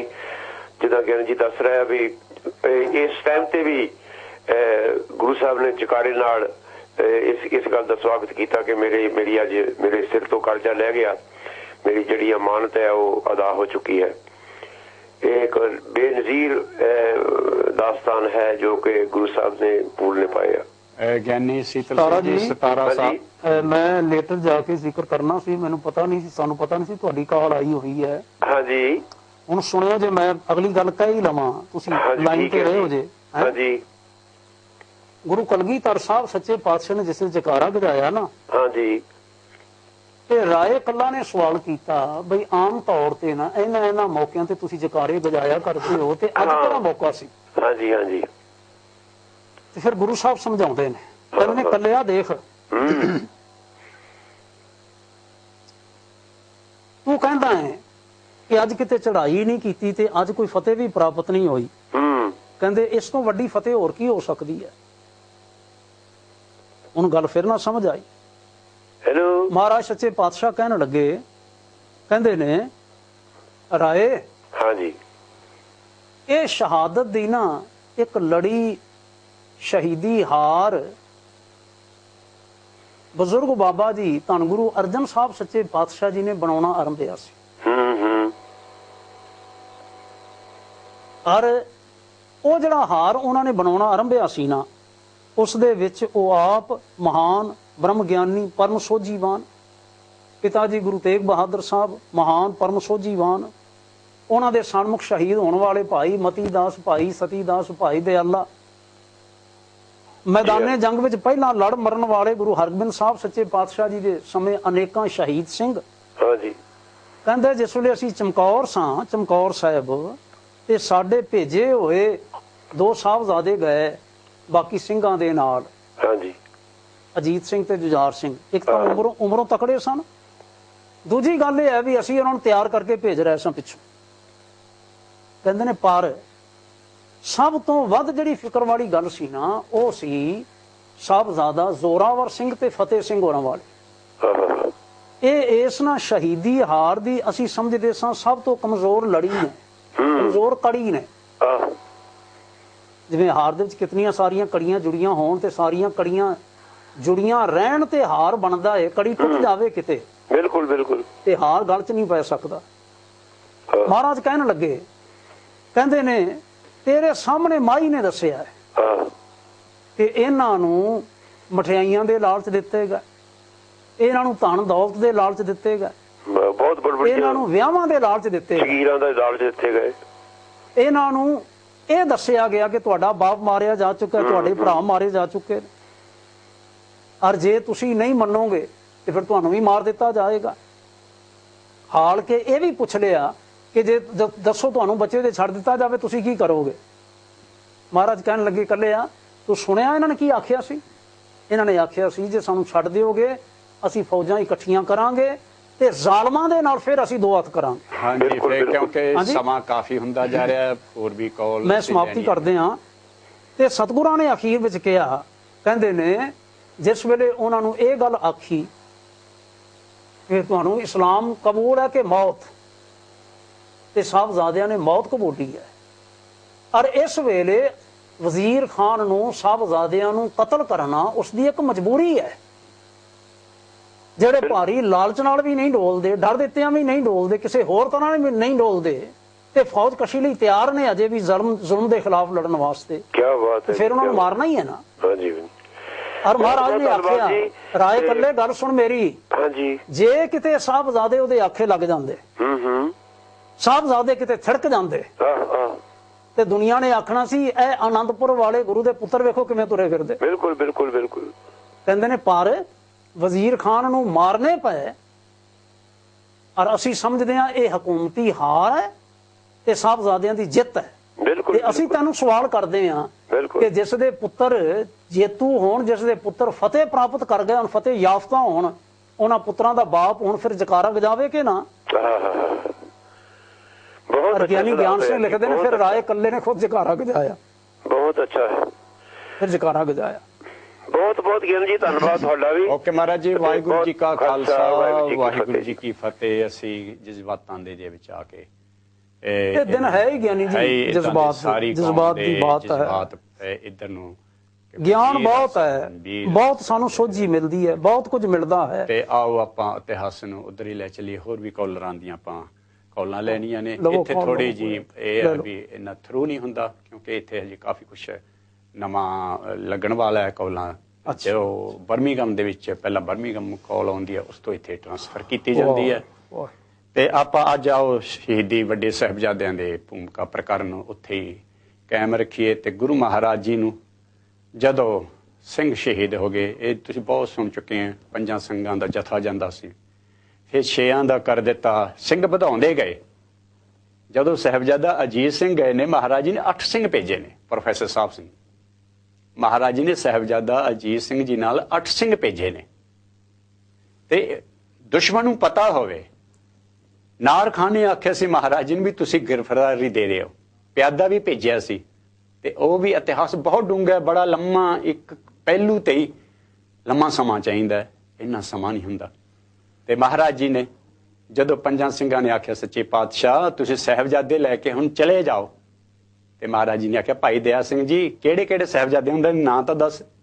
ਕਹਿੰਦਾ ਮਾਰੀ ਸਾਹਿਬਜ਼ਾਦੇ ਦੋ ਹੀ ਨਹੀਂ, ਸਾਹਿਬਜ਼ਾਦਾ ਅਜੀਤ ਸਿੰਘ, ਸਾਹਿਬਜ਼ਾਦਾ ਜੁਝਾਰ। ਕਹਿੰਦਾ ਨਹੀਂ, ਦੋ ਨਹੀਂ, ਤੁਸੀਂ ਸਾਰੇ ਸਾਹਿਬਜ਼ਾਦੇ ਹੋ, ਬਲਕਿ ਸਾਰੇ ਨਹੀਂ, ਸਾਰਾ ਖਾਲਸਾ ਪੰਥ ਸਾਹਿਬਜ਼ਾਦੇ ਹੈ। ਸੇਵਕ ਸਿੱਖ ਸਭਾ ਕਰਤਾਰਾ ਦਾ ਸਿਧਾਂਤ ਨੂੰ ਕਾਇਮ ਰੱਖਣਾ। ਭਾਈ ਦਇਆ ਸਿੰਘ ਐਸਾ ਨਹੀਂ ਹੋ ਸਕਦਾ। ਫਿਰ ਇਹ ਤੁਸੀਂ ਇਤਿਹਾਸ ਸੁਣਿਆ, ਭਾਈ ਦਇਆ ਸਿੰਘ ਪੰਜਾਂ ਸਿੰਘਾਂ ਨੇ ਗੁਰਮਤਾ ਕਰਕੇ ਗੁਰੂ ਮਹਾਰਾਜ ਜੀ ਨੂੰ ਆਖਿਆ ਹੁਣ ਖਾਲਸਾ ਪੰਥ ਤੁਹਾਨੂੰ ਬੇਨਤੀ ਨਹੀਂ ਕਰਦਾ, ਹੁਣ ਹੁਕਮ ਕਰਦਾ। ਪੰਥ ਤੈਨੂੰ ਹੁਣ ਹੁਕਮ ਹੈ ਕਰਦਾ, ਚਮਕੌਰ ਨੂੰ ਤੂੰ ਅੱਗੋਂ ਕੁਝ ਕਹਿ ਨਹੀਂ ਸਕਦਾ। ਇੱਕ ਮਿੰਟ ਵੀ ਗੜੀ ਦੇ ਅੰਦਰ ਗੋਬਿੰਦ ਸਿੰਘ ਹੁਣ ਰਹਿ ਨਹੀਂ ਸਕਦਾ। ਤੇ ਗੁਰੂ ਮਹਾਰਾਜ ਜੀ ਨੇ ਆਖਿਆ ਭਾਈ ਦਇਆ ਸਿੰਘ ਇੱਕ ਬਚਨ ਤੂੰ ਕਿਹਾ ਮੈਂ ਮੰਨ ਲਿਆ, ਇੱਕ ਮੈਂ ਕਹਿਣਾ ਹੁਣ ਤੂੰ ਮੰਨ ਲਾ। ਕੀ ਕਹਿਣ ਲੱਗੇ? ਪਹਿਲਾਂ ਤਾਂ ਭਾਈ ਸੰਗਤ ਸਿੰਘ ਨੂੰ ਲਿਆਓ, ਮੇਰੀ ਕਲਗੀ, ਮੈਂ ਹੁਣ ਸੇਵਕ ਬਣ ਕੇ ਜਾਵਾਂਗਾ ਕਿਉਂਕਿ ਪੰਥ ਦਾ ਸੇਵਕ ਹਾਂ। ਤੇ ਮਹਾਰਾਜ ਜੀ ਨੇ ਕਲਗੀ ਭਾਈ ਸੰਗਤ ਸਿੰਘ ਜੀ ਨੂੰ ਸੰਜਾਈ, ਆਖਿਆ ਜਲ ਦਾ ਗੜਵਾ ਲੈ ਕੇ ਆ। ਮਹਾਰਾਣੀ ਜੀ ਜੋੜਾ ਉਤਾਰਿਆ, ਚਰਨ ਧੋਤੇ। ਮਹਾਰਾਜ ਜੀ ਇਹ ਕੁਝ ਸਮਝ ਨਹੀਂ ਸਕੇ ਕੀ ਕਾਰਨ ਹੈ। ਮੈਂ ਸ਼ਹੀਦਾਂ ਦੇ ਖੂਨ ਵਿੱਚ ਜੀ ਜਾਣਾ, ਸ਼ਹੀਦਾਂ ਦੇ ਲੋਥਾਂ ਵਿੱਚ ਜੀ ਜਾਣਾ, ਪਰ ਮੇਰੀਆਂ ਵੀ ਕੰਡੀਸ਼ਨਾਂ ਨੇ, ਮੇਰੇ ਵੀ ਬਚਨ ਨੇ ਕਿ ਮੈਂ ਚੋਰੀ ਨਹੀਂ ਜਾਣਾ, ਮੈਂ ਲੁਕ ਕੇ ਨਹੀਂ ਜਾਣਾ, ਮੈਂ ਬੰਗਾਰ ਕੇ ਜਾਣਾ, ਸੂਰਮਿਆਂ ਵਾਂਗੂ ਜਾਣਾ। ਇਹਦੇ ਚ ਲੰਮੀ ਨਜ਼ਰ ਨਿਹਾਲੀਏ ਦਾ ਵੀ ਸਿਧਾਂਤ ਹੈ। ਮਹਾਰਾਜ ਜੀ ਨੇ ਆਖਿਆ ਰਾਤ ਦੇ 1 ਵਜੇ ਉੱਚੀ ਠੇਰੀ ਤੇ ਬੁਰਜ ਤੇ ਚੜ ਕੇ ਪੀਰੇ ਹਿੰਦ ਜਾ ਰਿਹਾ ਹੈ, ਜਿਹਦੇ ਚ ਤਾਕਤ ਹੈ ਫੜ ਲਓ। ਇਤਿਹਾਸਕਾਰ ਕਹਿੰਦੇ ਨੇ ਮਿਸਾਲਚੀ ਹੁੰਦਾ ਪੁਰਾਤਨ ਸਮੇਂ ਦੇ ਵਿੱਚ ਲੈਟ ਦਾ ਪ੍ਰਬੰਧ। ਮਿਸਾਲਚੀ ਦੇ ਸੱਜੇ ਹੱਥ ਨਾਲ ਜੋ ਮਿਸਾਲ ਫੜੀ ਹੈ, ਮਹਾਰਾਜ ਜੀ ਨੇ ਤੀਰ ਮਾਰਿਆ, ਉਹਦੇ ਸੱਜੇ ਗੁੱਟ ਵਿੱਚ ਵੱਜਿਆ ਤੇ ਮਿਸਾਲ ਡਿੱਗ ਪਈ। ਜਦੋਂ ਪਤਾ ਲੱਗਿਆ ਹਿੰਦਾ ਪੀਰ ਜਾ ਰਿਹਾ ਤੇ ਟਕਰਾਅ ਹੋ ਰਿਹਾ, ਤੇ ਇਤਿਹਾਸਕਾਰ ਬਹਿਰਾ ਕਵੀ ਜਿਹੜੇ ਨੇ ਸੱਜਣ, ਉਹ ਇਤਿਹਾਸ ਦਾ ਸ਼ਿੰਗਾਰ ਹੁੰਦੇ ਨੇ। ਵੈਸੇ ਤਾਂ ਇੰਨੇ ਵੱਡੇ ਸਾਹਿਬਜ਼ਾਦੇ ਸ਼ਹੀਦ ਹੋਏ, 40 ਸਿੰਘ ਸ਼ਹੀਦ ਹੋਏ, ਪਰ ਜੋ ਰੰਗ ਭਰਦੇ ਨੇ ਕਵੀ ਸਾਹਿਬਜ਼ਾਦਾ। ਔਰ ਬਾਰਿਸ਼ ਹੋ ਰਹੀ ਹੈ, ਮੀਂਹ ਪੈ ਰਹੇ ਨੇ ਸਾਡੇ ਇੱਥੇ ਵੀ। ਇਹਨਾਂ ਦਿਨਾਂ 'ਚ ਮੀਂਹ ਵੀ ਜ਼ਿਆਦਾ ਪੈਂਦਾ, ਸਰਦੀ ਵੀ ਅੱਜ ਨਾਲੋਂ ਉਦੋਂ ਜ਼ਿਆਦਾ ਹੁੰਦੇ ਸੀ। ਤੇ ਬਿਜਲੀ ਚਮਕੀ ਸਾਹਿਬਜ਼ਾਦਾ ਅਜੀਤ ਸਿੰਘ, ਤੇ ਮਹਾਰਾਜ ਜੀ ਨੇ ਵਿਦਵਾਨ ਦਾ ਖਿਆਲ ਹੈ ਹੋ ਕੇ ਕੋਲ ਅਜੀਤ ਦੇ ਕਹਿਣ ਲੱਗੇ, ਪੁੱਤਰਾ ਮੇਰਾ ਪਿਆਰ ਕਬੂਲ ਕਰ ਲੋ, ਕੰਮ ਬਾਕੀ ਤਦੇ ਮੈਂ ਨਹੀਂ ਆਇਆ, ਮੇਰਾ ਇਹ ਉਧਾਰ ਕਬੂਲ ਕਰ ਲੋ, ਮੇਰੇ ਨਾਲੋਂ ਉੱਚੀ ਪਦਵੀ ਤੁਸਾਂ ਪਾਈ, ਤੁਸੀਂ ਸਣੇ ਜੁਝਾਰ ਕਬੂਲ ਕਰ ਲੋ, ਚਮਕੌਰ ਦੇ ਕੁਲ ਸ਼ਹੀਦ ਸਿੰਘੋ ਮੇਰਾ ਦਿਲੀ ਸਤਿਕਾਰ ਕਬੂਲ ਕਰ ਲੋ। ਮੇਰੇ ਕੋਲ ਸਤਿਕਾਰ ਹੀ ਹੈ, ਹੋਰ ਹੈ ਵੀ ਕੀ ਹੈ, ਹੋਰ ਹੈ ਵੀ ਕੁਛ ਨਹੀਂ। ਮੈਂ ਸਤਿਕਾਰ ਹੀ ਸ਼ਹੀਦਾਂ ਨੂੰ ਦੇ ਸਕਦਾ। ਗੁਰੂ ਮਹਾਰਾਜ ਜੀ ਦੇ ਨਾਲ ਭਾਈ ਦਇਆ ਸਿੰਘ ਜੀ, ਭਾਈ ਧਰਮ ਸਿੰਘ ਜੀ, ਭਾਈ ਮਾਨ ਸਿੰਘ ਜੀ, ਤੇ ਗੁਰੂ ਮਹਾਰਾਜ ਜੀ ਅੱਗੇ ਲੰਘ ਗਏ, ਪਿੱਛੇ ਭਾਈ ਦਇਆ ਸਿੰਘ ਜੀ ਰਹਿ ਗਏ ਨੇ।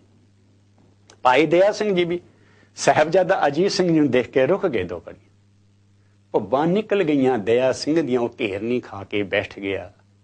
ਲਹੂ ਨਾਲ ਲਿਬੜੇ ਪੈਰ ਕੋਲਿਆਂ ਨੂੰ ਉਹ ਗੋਦ ਲਟਾ ਕੇ ਬੈਠ ਗਿਆ।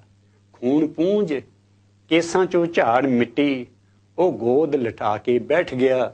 ਡਿੱਠਾ ਕਲੰਗੀਆਂ ਵਾਲੇ ਨੇ ਪਰਤ ਕੇ ਤੇ ਉੱਚੀ ਬਾਜ ਮਾਰੀ, ਆ ਜਾ ਦਇਆ ਸਿੰਘਾ, ਫਾਹੀਆਂ ਕਿਹੜੀਆਂ ਵਿੱਚ ਫਸ ਗਿਆ, ਇਹਨੂੰ ਰਹਿਣ ਦੇ ਇੱਥੇ ਦਇਆ ਸਿੰਘਾ, ਬੜਾ ਸੁਖੀਏ ਮੌਤ ਦੀ ਗੋਦ ਅੰਦਰ, ਇਹਨੂੰ ਰਹਿਣ ਦੇ ਇੱਥੇ ਪਿਆ ਸਿੰਘਾ, ਉਹ ਤਾਂ ਉੱਠ, ਉਹ ਨਹੀਂ ਦੇਸ਼ ਭਗਤ ਹੁੰਦਾ ਜੋ ਸ਼ਹੀਦ ਦੀ ਮੌਤ ਤੇ ਝੂਰਦਾ ਏ, ਇਹ ਤਾਂ ਮੰਜ਼ਲਾਂ ਮਾਰ ਕੇ ਪਿਆ ਲੰਮਾ, ਸਾਡਾ ਪੰਧ ਪਰ ਸੱਜਣਾ ਦੂਰ ਦਾ ਏ। ਭਾਈ ਦਇਆ ਸਿੰਘ ਆਪਾਂ ਦੂਰ ਜਾਣਾ, ਜੇਕਰ ਇਹਨਾਂ ਕਾਲ ਆ ਗਈ ਹੈ, ਲੋੜ ਹੁੰਦੀ। ਸਭ ਤੋਂ ਪਹਿਲਾਂ ਕਾਲ ਨੂੰ ਲੈ ਲਈ ਆਪਾਂ, ਫਿਰ ਤੁਹਾਡੇ ਵਿਚਾਰ ਇੱਥੋਂ ਸ਼ੁਰੂ ਕਰ। ਹੈਲੋ ਹੈਲੋ ਭਾਈ ਸਾਹਿਬ ਜੀ, ਕੌਣ ਤੇ ਕਿੱਥੋਂ ਬੋਲਦੇ ਆ? ਹਾਂਜੀ ਭਾਈ ਸਾਹਿਬ, ਮੈਂ ਪਰਮਜੀਤ ਸਿੰਘ ਢਿੱਲੋਂ ਗੁਰਦੁਆਰਾ ਬਾਬਾ ਸੰਘ ਦੇ ਮੁੱਖ ਸੇਵਾਦਾਰ ਬੋਲ ਰਿਹਾ, ਸਮੈਥਿਕ ਬਰਮਿੰਘਮ ਤੋਂ ਜੀ। ਭਾਈ ਪਰਮਜੀਤ ਸਿੰਘ ਜੀ ਗੁਰਦੁਆਰਾ ਬਾਬਾ ਸੰਘ ਦੇ ਮੁੱਖ ਸੇਵਾਦਾਰ ਨੇ। ਭਾਈ ਸਾਹਿਬ ਜੀ ਅੱਜ ਇਸ ਸ਼ੋਅ ਦੇ ਵਿੱਚ, ਵੈਸੇ ਇਸ ਸ਼ੋਅ ਦਾ ਨਾਂ ਹੈ ਏਕ ਪਿਤਾ ਏਕ ਸੇਕਮ ਬਾਰਕ, ਪਰ ਅੱਜ ਦਾ ਮੂਲ ਹੈ ਜਿਹੜਾ ਆਪਾਂ ਚਮਕੌਰ ਦੇ 40 ਮੁਕਤਿਆਂ ਦੀ ਯਾਦ, ਵੱਡੇ ਸਾਹਿਬਜ਼ਾਦਿਆਂ ਦੀ ਯਾਦ, ਸਮੁੱਚੇ ਸ਼ਹੀਦਾਂ ਦੀ ਯਾਦ ਵਿੱਚ ਹੈ। ਕੀ ਕਹਿਣਾ ਚਾਹੋਗੇ ਤੁਸੀਂ, ਕੀ ਅੱਖਰ ਆਖੋਗੇ? ਸਭ ਤੋਂ ਪਹਿਲਾਂ ਜੀ ਮੈਂ ਆਪ ਸਭ ਜੀ ਦਾ ਧੰਨਵਾਦ, ਸੰਗਤਾਂ ਦਾ ਧੰਨਵਾਦ ਜੋ ਕਿ ਸਿੱਖ ਚੈਨਲ ਦੇ ਨਾਲ ਜੁੜੀਆਂ ਹੋਈਆਂ ਹਨ। ਸੋ ਇਹ ਜੋ ਮਹੀਨਾ ਹੈ ਸਾਧ ਸੰਗਤ ਜੀ, ਆਪ ਜੀ ਨੂੰ ਪਤਾ ਹੈ ਕਿ ਜੋ ਇਹ ਮਹੀਨਾ ਹੈ ਇਹ ਸ਼ਹੀਦੀਆਂ ਦਾ ਮਹੀਨਾ ਚੱਲ ਰਿਹਾ ਹੈ। ਸੋ ਅੱਜ ਜੋ ਤੁਹਾਡਾ ਮਸਲਾ, ਅੱਜ ਜੋ ਤੁਸੀਂ ਵਿਸ਼ਾ ਲੈ ਕੇ ਆਏ ਹੋ ਭਾਈ ਸਾਹਿਬ ਭਾਈ ਬਲਵੰਤ ਸਿੰਘ ਜੀ, ਉਹਨਾਂ ਦਾ ਬਹੁਤ ਹੀ ਵਧੀਆ ਵਿਸ਼ਾ ਹੈ। ਸਭ ਤੋਂ ਪਹਿਲਾਂ ਜਦੋਂ ਭਾਈ ਸਾਹਿਬ ਜੀ ਹੋਰਾਂ ਦੇ ਬਾਰੇ ਫਾਂਸੀ ਦਾ ਹੁਕਮ ਆਇਆ ਸੀ, ਸੋ ਸਾਡੇ ਗੁਰੂ ਘਰ ਦੇ ਵਿੱਚ ਇਹ ਵਿਚਾਰਾਂ ਹੋਈਆਂ ਸਨ ਕਿ ਉਹਨਾਂ ਦੀ ਚੜ੍ਹਦੀ ਕਲਾ ਦੇ ਲਈ ਅਖੰਡ ਪਾਠ ਸਾਹਿਬ ਜੀ ਦਾ ਪਾਠ ਕਰਾਇਆ ਜਾਵੇ। ਸੋ ਸਭ ਤੋਂ ਪਹਿਲਾਂ ਇੰਗਲੈਂਡ ਦੇ ਵਿੱਚ ਧੰਨ ਧੰਨ ਸ੍ਰੀ ਗੁਰੂ ਗ੍ਰੰਥ ਸਾਹਿਬ ਜੀ ਦਾ ਅਖੰਡ ਪਾਠ ਸਾਹਿਬ ਭਾਈ ਸਾਹਿਬ ਭਾਈ ਬਲਵੰਤ ਸਿੰਘ ਜੀ ਹੋਰਾਂ ਦੀ ਚੜ੍ਹਦੀ ਕਲਾ ਦੇ ਲਈ ਬਾਬਾ ਸਿੰਘ ਗੁਰਦੁਆਰਾ ਸਾਹਿਬ ਕਰਾਇਆ ਗਿਆ ਸੀ। ਉਸ ਤੋਂ ਬਾਅਦ ਅਕਾਲ ਤਖਤ ਸਾਹਿਬ ਤੋਂ ਹੁਕਮ ਜਾਰੀ ਹੋਏ ਸਨ ਕਿ ਸਾਰੇ ਗੁਰੂ ਘਰਾਂ ਦੇ ਵਿੱਚ ਅਖੰਡ ਪਾਠ ਸਾਹਿਬ ਦੀ ਸੇਵਾ ਹੋਵੇ। ਉਸ ਤੋਂ ਬਾਅਦ ਸਾਰੇ ਦੇਸ਼ ਵਿਦੇਸ਼ ਦੇ ਵਿੱਚ ਉਹਨਾਂ ਦੀ ਚੜ੍ਹਦੀ ਕਲਾ ਦੇ ਲਈ ਅਖੰਡ ਪਾਠ ਸਾਹਿਬ ਜੀ ਦੀ ਸੇਵਾ ਹੋਈ। ਸੋ ਮੈਂ ਬਹੁਤ ਧੰਨਵਾਦੀ ਹਾਂ ਆਪ ਜੀਆਂ ਦਾ, ਜੋ ਕਿ ਆਪ ਉਹਨਾਂ ਸ਼ਹੀਦਾਂ ਦੇ ਬਾਰੇ ਗੱਲਬਾਤ ਕਰ ਰਹੇ ਹੋ।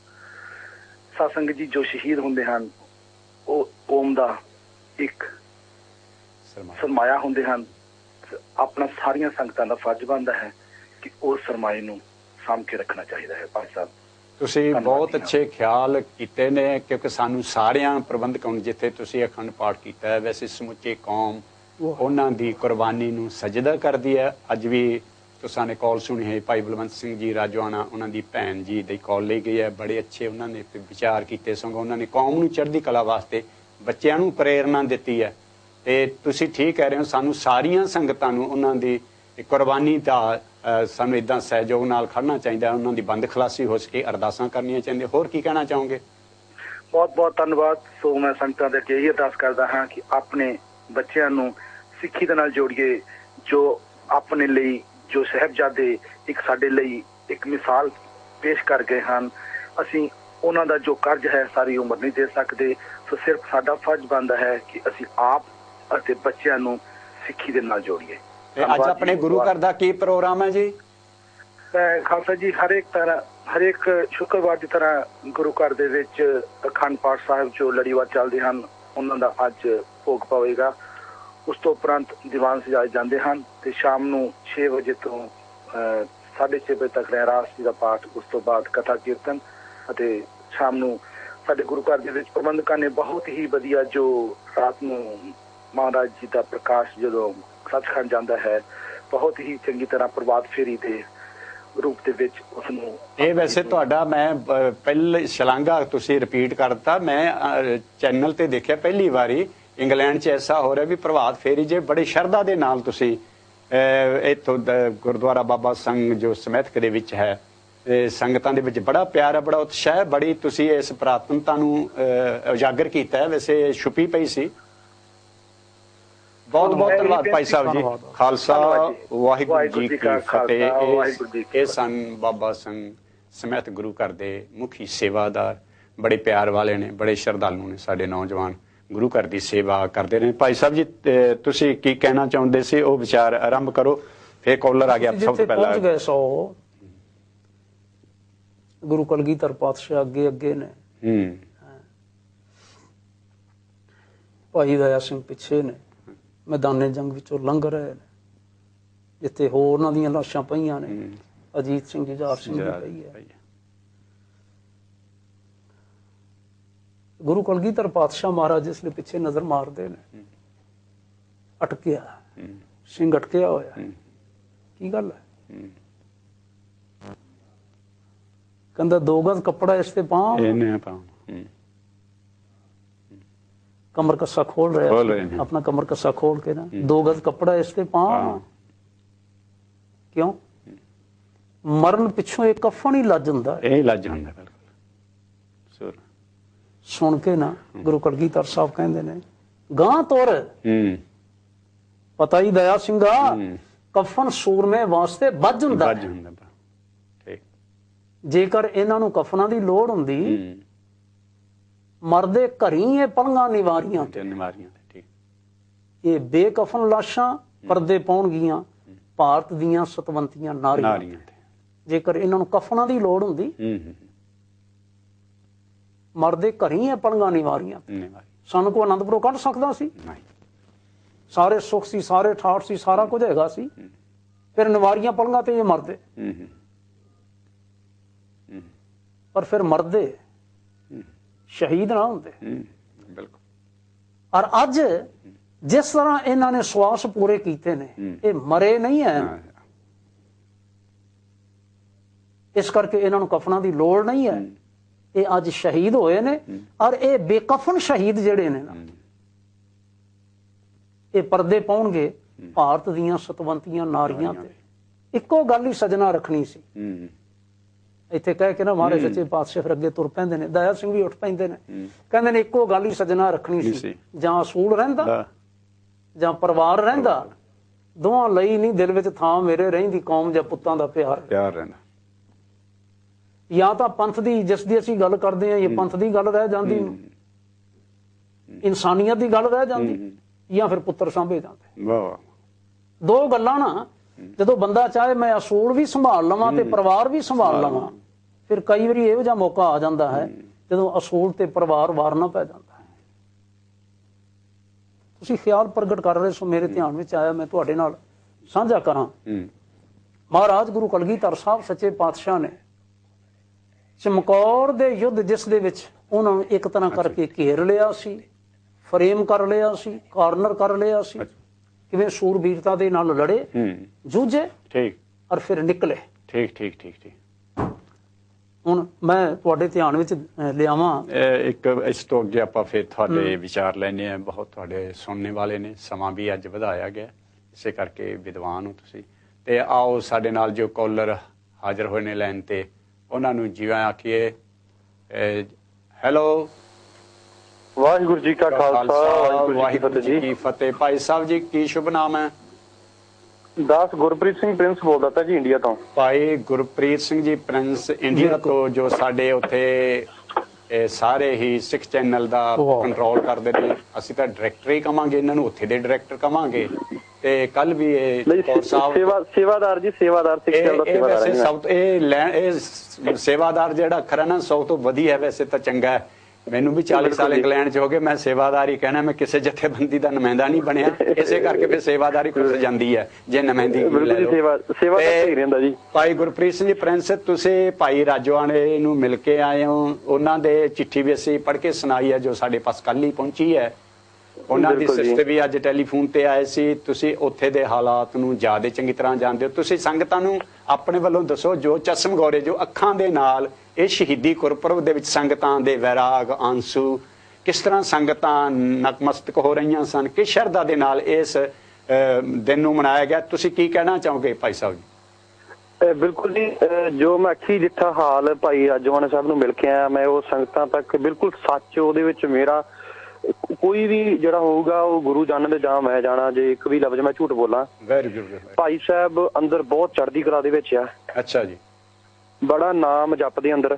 ਅੱਛਾ ਜੀ। ਭਾਈ ਸਾਹਿਬ ਨਹੀਂ, ਨਾਲ ਹੋਰ ਵੀ 14-15 ਸਿੰਘ ਜਿਹੜੇ ਚੜ੍ਹਦੀ ਕਲਾ ਵਾਲੇ ਸਿੰਘ, ਜਿਹੜੇ ਕੁਰਬਾਨੀ ਵਾਲੇ ਬਾਕੀ ਸਿੰਘ ਵੀ। ਹਾਂਜੀ ਬਿਲਕੁਲ, ਜਿਹੜੇ ਅੰਦਰ 20-20 ਸਾਲ ਤੋਂ 19-19 ਸਾਲ ਤੋਂ 18-18 ਸਾਲ ਤੋਂ ਜਿਹੜੇ ਅੰਦਰ ਬੰਦ ਆ। ਅੱਛਾ ਜੀ। ਜਿਨ੍ਹਾਂ ਤੇ ਕੇਸ ਚੱਲਦੇ ਪਏ ਆ, ਨਾ ਉਹਨਾਂ ਨੂੰ ਕੋਈ ਇਹ ਹੁੰਦਾ ਨਾ ਕਿ ਸਜ਼ਾ ਨਹੀਂ ਦਿੱਤੀ ਗਈ ਹਜੇ, ਕੇਸ ਹੀ ਚੱਲਦੇ ਉਹਨਾਂ ਦੇ, ਕੇਸ ਹੀ ਚੱਲੀ ਜਾਂਦੇ। ਇਹੀ ਤਾਂ ਨੁਕਸਾਨ ਹੈ, ਕਿਉਂਕਿ ਜੇ ਕੇਸ ਚੱਲੀ ਜਾਊਗਾ ਤੇ ਉਹਨਾਂ ਦਾ ਗਾਂ ਡਰੇਟਲੇ ਹੋਈ ਜਾਊਗਾ। ਜੇ ਸਜ਼ਾ ਹੋ ਗਈ, ਸਮਝੋ ਕਿ ਇੰਨੇ ਚਿਰ ਬਾਅਦ ਉਹਨਾਂ ਨੂੰ ਬਾਹਰ ਕੱਢਣਾ ਪਊਗਾ, ਬਾਹਰ ਹੋ ਜਾਏਗਾ। ਹਾਂ, ਇਸ ਕਰਕੇ ਉਹਨਾਂ ਦੇ ਕੇਸ ਹੀ ਚੱਲਦੇ ਪਏ ਆ। ਅਜੇ ਕੇਸ ਚੱਲਦੇ ਤੇ ਹਾਂਜੀ ਭਾਈ ਬਲਵੰਤ ਸਿੰਘ ਜੀ ਰਾਜੋਆਣਾ ਨੇ, ਉਹਨਾਂ ਨੇ ਹੋਰ ਕੋਈ ਕੌਮ ਦੇ ਨਾਲ ਤੁਹਾਨੂੰ ਪਰਸਨਲ ਕੋਈ ਮੈਸੇਜ ਦਿੱਤਾ? ਬਿਲਕੁਲ ਜੀ, ਮੈਂ ਤੁਹਾਨੂੰ ਦੱਸਣਾ ਚਾਹੁੰਦਾ ਕਿ ਇੱਕ ਉਹਨਾਂ ਨੇ ਖੂਨਦਾਨ ਕੈਂਪ ਦਾ ਅਰੇਂਜਮੈਂਟ ਕੀਤਾ ਸੀ, ਜਿਹਦੇ ਕਰਕੇ ਅਸੀਂ ਦਾਸ ਨੂੰ ਮੌਕਾ ਮਿਲਿਆ ਜਾਣ ਦਾ ਅੰਦਰ। ਅੱਛਾ ਜੀ। ਅੱਛਾ। ਖੂਨੀ ਦਾ ਉਹਨਾਂ ਦਾ ਇਹ ਮਕਸਦ ਸੀ ਕਿ ਜਿਹੜੇ ਸ਼ਹੀਦੀ ਪੁਰਬ ਚੱਲਦੇ ਪਏ ਆ, ਉਹਨਾਂ ਨੂੰ ਮੈਂ ਆਪਣਾ ਖੂਨ ਜਾਂ ਮੇਰੇ ਵੀਰ ਜਿਹੜੇ ਅੰਦਰ ਬੈਠੇ ਆ, ਉਹ ਇੱਕ ਖੂਨ ਦੀ ਸ਼ਰਧਾਂਜਲੀ ਦੇਣ। ਇਹ ਬਹੁਤ ਆਪਣਾ ਖੂਨ ਜਿਹੜਾ ਮੇਰਾ ਖੂਨ ਜਾਂ ਕਿਸੇ ਨੂੰ ਹੋਰ ਨੂੰ ਦੇ ਕੇ ਉਹ ਸ਼ਰਧਾਂਜਲੀ ਭੇਟ ਕਰਨਾ ਚਾਹੁੰਦੇ ਸੀ ਸ਼ਹੀਦਾਂ ਸਿੰਘਾਂ ਨੂੰ। ਉਹ ਭਾਈ ਪ੍ਰਿੰਸ ਸਾਹਿਬ, ਜਿੱਦਾਂ ਆਪਾਂ ਕਹਿੰਦੇ ਹਾਂ ਸ਼ਹੀਦ ਦਾ ਜਿਹੜਾ ਕਤਰਾ ਹੈ ਉਹ ਕਿਸੇ ਦੇ ਲੇਖੇ ਵਿੱਚ ਆਵੇ। ਬਿਲਕੁਲ ਜੀ, ਬਿਲਕੁਲ। ਉਸ ਤਰ੍ਹਾਂ ਹੀ ਉਹਨਾਂ ਨੇ ਖੂਨਦਾਨ ਕੈਂਪ ਦਾ ਅਰੇਂਜਮੈਂਟ ਕੀਤਾ ਸੀ, ਜਿਹਦੇ ਵਿੱਚ ਬਾਬਾ ਹਰਜੀਤ ਸਿੰਘ ਮਹਿਤਾ, ਅੱਛਾ ਜੀ, ਜਿਹੜੇ ਯੂਕੇ ਨਿਵਾਸੀ ਵੀ ਆ, ਹਾਂਜੀ ਹਾਂਜੀ, ਉਹ ਵੀ ਸੀ ਨਾਲ। ਸਾਡੇ ਆਪਣੇ ਨਾਲ ਜਥੇਦਾਰ ਵਿਦੰਤੀ ਜੀ ਵੀ ਸੀ, 1-2 ਸਿੰਘ ਹੋਰ ਸੀ, ਭਾਈ ਕੁਲਦੀਪ ਸਿੰਘ ਸਪੇਨ ਤੋਂ ਸੀ, ਰਵਿੰਦਰ ਸਿੰਘ ਯੂਕੇ ਤੋਂ ਸੀ। ਅਸੀਂ 5-6 ਸਿੰਘ ਜਿਹੜੇ ਹੈਗੇ ਸੀ ਜਾਣ ਦਾ ਸਾਨੂੰ ਮੌਕਾ ਮਿਲਿਆ ਅੰਦਰ। ਅੱਛਾ ਜੀ। ਤੇ ਉਹ ਇੱਕ ਕੈਂਪ ਦੇ ਆਧਾਰ ਤੇ ਸਾਨੂੰ ਉਹਨਾਂ ਨੇ ਕੈਂਪ ਲਾਉਣਾ ਸੀ ਤੇ ਸਾਨੂੰ ਉਸ ਤਰੀਕੇ ਨਾਲ ਅਸੀਂ ਪਲੈਨਿੰਗ ਬਣਾਈ ਸੀ ਕਿ ਮਿਲ ਕੇ ਆਵਾਂਗੇ। ਅੱਛਾ ਜੀ। ਜਦੋਂ ਅਸੀਂ ਮਿਲਣ ਵਾਸਤੇ ਗਏ ਤੇ ਇੱਕ ਦਿਨ ਪਹਿਲੋਂ ਰਾਤ ਨੂੰ ਜਿਹੜਾ ਉਹ ਕੈਂਪ ਗਵਰਨਮੈਂਟ ਵੱਲੋਂ ਕੈਂਸਲ ਕੀਤਾ ਗਿਆ। ਅੱਛਾ। ਕਿ ਕੈਂਪ ਨਹੀਂ ਲਾਉਣਾ, ਕਿ ਕੋਈ ਕਾਨੂੰਨ ਏਦਾਂ ਦਾ ਬਣਦਾ ਕਿ ਜਿਹੜੇ ਕੈਦੀ ਉਹਨਾਂ ਦਾ ਖੂਨ ਨਹੀਂ ਲਿਆ ਜਾਏਗਾ। ਅੱਛਾ ਅੱਛਾ ਅੱਛਾ। ਭਾਈ ਸਾਹਿਬ ਨੇ ਮੁੜ ਕੇ ਉੱਥੇ ਅਨਾਉਂਸਮੈਂਟ ਵੀ ਕੀਤੀ, ਸਪੀਚ ਵੀ ਕੀਤੀ ਕਿ ਅੱਗੇ ਇਹ ਨਹੀਂ ਕਿ ਇਹ ਸਿਰਫ ਸਾਡੇ ਕਰਕੇ ਕੀਤਾ ਗਿਆ, ਅੱਗੇ ਵੀ ਹੋਰ ਵੀ ਜਿਹੜੇ ਜੇਲ੍ਹ ਹੈਗੇ ਆ, ਜੇਲ੍ਹਾਂ ਦੇ ਵਿੱਚ ਕੈਂਪ ਲੱਗਦੇ ਆ। ਅੱਛਾ ਅੱਛਾ ਅੱਛਾ। ਤੇ ਪਤਾ ਨਹੀਂ ਇਹਨਾਂ ਨੇ ਕਿੱਦਾਂ ਦਾ ਕਾਨੂੰਨ ਬਣਾ ਕੇ ਇਹ ਕਹਿਤਾ ਕਿ ਖੂਨਦਾਨ ਜਿਹੜਾ ਉਹ ਮਤਲਬ ਕਿ ਕੈਦੀ ਨਹੀਂ ਦੇ ਸਕਦੇ। ਪਹਿਲਾਂ ਕੈਂਪ ਲੱਗਦੇ, ਪਹਿਲਾਂ ਦੇ ਖੂਨ ਜਾਂਦੇ ਰਹੇ, ਪਹਿਲੋਂ ਕੈਂਪ ਲੱਗਦੇ ਸੀ, ਲੱਗਦੇ ਰਹੇ, ਹੋਰ ਵੀ ਕਿਤੇ ਲੱਗਦੇ ਆ। ਸਿਰਫ ਇਹਨਾਂ ਵਾਸਤੇ ਕੀਤਾ। ਭਾਜੀ ਇੱਕ ਤਾਂ ਥੋੜੀ ਨਾਰਾਜ਼ ਸੀ, ਇੱਕ ਮਤਲਬ ਕਿ ਉਹ ਕਿ ਸਾਡੇ ਨਾਲ ਕਿਉਂ ਏਦਾਂ ਕੀਤਾ ਗਿਆ। ਅਸੀਂ ਅੰਦਰ ਪ੍ਰਬੰਧ ਕੀਤਾ ਸੀ, ਅੰਦਰ ਬੜਾ ਦੁੱਧ ਰੱਖਿਆ ਸੀ ਉਹਨਾਂ ਨੇ, ਬੜੇ ਕੇਲੇ ਵਗੈਰਾ, ਕਿਉਂਕਿ ਕੈਂਪ ਦੇ ਆਧਾਰ ਤੇ ਜਿਹੜਾ ਖੂਨ ਦਊਗਾ ਉਹਨੂੰ ਥੋੜਾ ਬਹੁਤਾ ਮਤਲਬ ਕਿ ਤਾਕਤ ਵਾਸਤੇ ਕੋਈ ਚੀਜ਼ ਚਾਹੀਦੀ ਹੈ, ਫੂਡ ਚਾਹੀਦਾ। ਹਾਂਜੀ ਬਿਲਕੁਲ। ਉਹਦੇ ਕਰਕੇ ਫਿਰ ਨਿਰਾਸ਼ਾ ਸੀ ਉਹਨਾਂ ਨੂੰ। ਪਰ ਜਦੋਂ ਉਹਨਾਂ ਨੂੰ ਰਾਤ ਨੂੰ ਨਿਰਾਸ਼ਾ ਸੀ, ਜਦੋਂ ਅਸੀਂ ਸਵੇਰੇ ਗਏ ਹਾਂਜੀ ਤੇ ਉਹਨਾਂ ਨੂੰ ਪਤਾ ਨਹੀਂ ਸੀ ਕਿ ਅਸੀਂ ਮਤਲਬ ਕਿ ਉਹਨਾਂ ਨੂੰ ਇਹ ਕਿ ਕੈਂਸਲ ਹੋ ਗਿਆ, ਲੱਗਦਾ ਇਹ ਵੀ ਨਹੀਂ ਆ ਰਹੇ। ਅੱਛਾ ਅੱਛਾ ਅੱਛਾ। ਪਰ ਅਸੀਂ ਗੁਰੂ ਸਾਹਿਬ ਦੀ ਕਿਰਪਾ ਨਾਲ ਜਦੋਂ ਗਏ ਤੇ ਸਾਰੇ ਸਿੰਘ ਸਾਡੇ ਡਿਓੜੀ ਵਿੱਚ ਸਵਾਗਤ ਵਾਸਤੇ ਖਲੋਤੇ ਸੀ, ਬੜਾ ਪਿਆਰ ਦਿੱਤਾ। ਮੈਂ ਦੱਸ ਨਹੀਂ ਸਕਦਾ ਕਿ ਜਿੰਨਾ ਮੈਨੂੰ ਪਿਆਰ ਦਿੱਤਾ ਸ਼ਾਇਦ ਹੀ ਮੇਰੇ ਮਾਪਿਓ ਨੇ ਮੈਨੂੰ ਦਿੱਤਾ ਹੋਊਗਾ। ਜਿਹੜੇ ਅੰਦਰ ਸਿੰਘ ਜਿਹੜੇ ਹੈਗੇ ਉਹਨਾਂ ਨੇ ਇੰਨਾ ਪਿਆਰ ਦਿੱਤਾ। ਸਾਨੂੰ ਗੁਰਦੁਆਰਾ ਸਾਹਿਬ ਲੈ ਕੇ ਗਏ, ਉੱਥੇ ਭਾਈ ਸਾਹਿਬ ਹੋਰਾਂ ਨੇ ਕੀਰਤਨ ਕੀਤਾ, ਅਰਦਾਸ ਵੀ ਉੱਥੇ ਰਿਹਾ। ਅੱਛਾ ਜੀ। ਫਿਰ ਅਸੀਂ ਆਪਣੇ ਵੱਲੋਂ ਸਿੱਖ ਚੈਨਲ ਵੱਲੋਂ ਦਾ ਨੁਮਾਇੰਦਾ ਹੁੰਦਾ ਹੋਇਆ ਮੈਂ ਸਾਡੇ ਕੋਲ ਜੋ ਵੀ ਸਰੂਪੇ ਵਗੈਰਾ, ਲੋਈ ਵਗੈਰਾ ਜੋ ਵੀ ਸਾਡੇ ਕੋਲ ਹੋਇਆ ਸੀ ਭੇਟਾ ਕੀਤੀ ਭਾਈ ਸਾਹਿਬ ਹੋਰਾਂ ਨੂੰ। ਉਹਨਾਂ ਨੇ ਇੰਨਾ ਪਿਆਰ ਦਿੱਤਾ ਸਾਨੂੰ ਕਿ ਤੁਹਾਨੂੰ ਦੱਸ ਨਹੀਂ ਸਕਦੀ ਅਸੀਂ ਕਿੰਨਾ ਕੁ ਪਿਆਰ ਦਿੱਤਾ ਮੈਨੂੰ। ਜਿਹੜੇ ਹੋਰ ਸਿੰਘ ਸੀ ਕਹਿੰਦੇ ਸ਼ੁਗਰ ਆ ਸਾਡੀ ਸਾਰ ਲੈਣ ਕੋਈ ਤੇ ਆਇਆ। ਅੱਛਾ ਅੱਛਾ ਅੱਛਾ। ਬੜਾ ਪਿਆਰ ਦਿੱਤਾ। ਹੋਰ ਵੀ ਸਿੰਘ ਵਦੰਤੀ ਜੀ ਨੇ ਵੀ ਸਰੂਪੇ ਦਿੱਤੇ ਸਾਨੂੰ। ਫਿਰ ਉਹਨਾਂ ਨੇ ਸਾਰੇ ਭਾਈ ਸਾਹਿਬ ਹੋਣਾ ਨੇ ਸਾਨੂੰ ਸਨਮਾਨ ਦਿੱਤਾ, ਸਾਰਿਆਂ ਨੂੰ ਅੰਦਰ ਸਰੂਪੇ ਵਗੈਰਾ ਉਹਨਾਂ ਨੇ ਸਾਨੂੰ ਦਿੱਤੇ, ਬੜਾ ਪਿਆਰ ਦਿੱਤਾ। ਫਿਰ ਮੇਰੇ ਮਨ ਦੇ ਵਿੱਚ ਇੱਕ ਮੇਰੇ ਮਨ ਦੇ ਵਿੱਚ ਸੀ ਕਿ ਭਾਈ ਸਾਹਿਬ ਜਿਸ ਕੋਠੜੀ ਵਿੱਚ ਰਹਿੰਦੇ ਆ, ਜਿਸ ਕਮਰੇ ਵਿੱਚ ਰਹਿੰਦੇ, ਮੈਂ ਉਹਦੇ ਦਰਸ਼ਨ ਕਰਾਂ। ਅੱਛਾ ਅੱਛਾ ਅੱਛਾ। ਜਿਹਦੇ ਜੇਲ੍ਹ ਸੁਪਰਡੈਂਟ ਸੀ ਉਹਨਾਂ ਨਾਲ ਮੈਂ ਗੱਲ ਕੀਤੀ, ਮੈਂ ਕਿਹਾ ਮੇਰੇ ਦਿਲ ਦੀ ਇੱਛਾ ਵਾ ਕਿ ਮੈਂ ਇੱਥੇ ਜ਼ਰੂਰ ਜਾਵਾਂ, ਕਿਉਂਕਿ 12 ਵਜੇ ਤੋਂ ਲੱਗ ਕੇ 2:30-3 ਵਜੇ ਤੱਕ ਜਿਹੜਾ ਟਾਈਮ ਹੁੰਦਾ ਉਹ ਅੰਦਰ ਰਹਿਣਾ ਹੁੰਦਾ ਵਾ।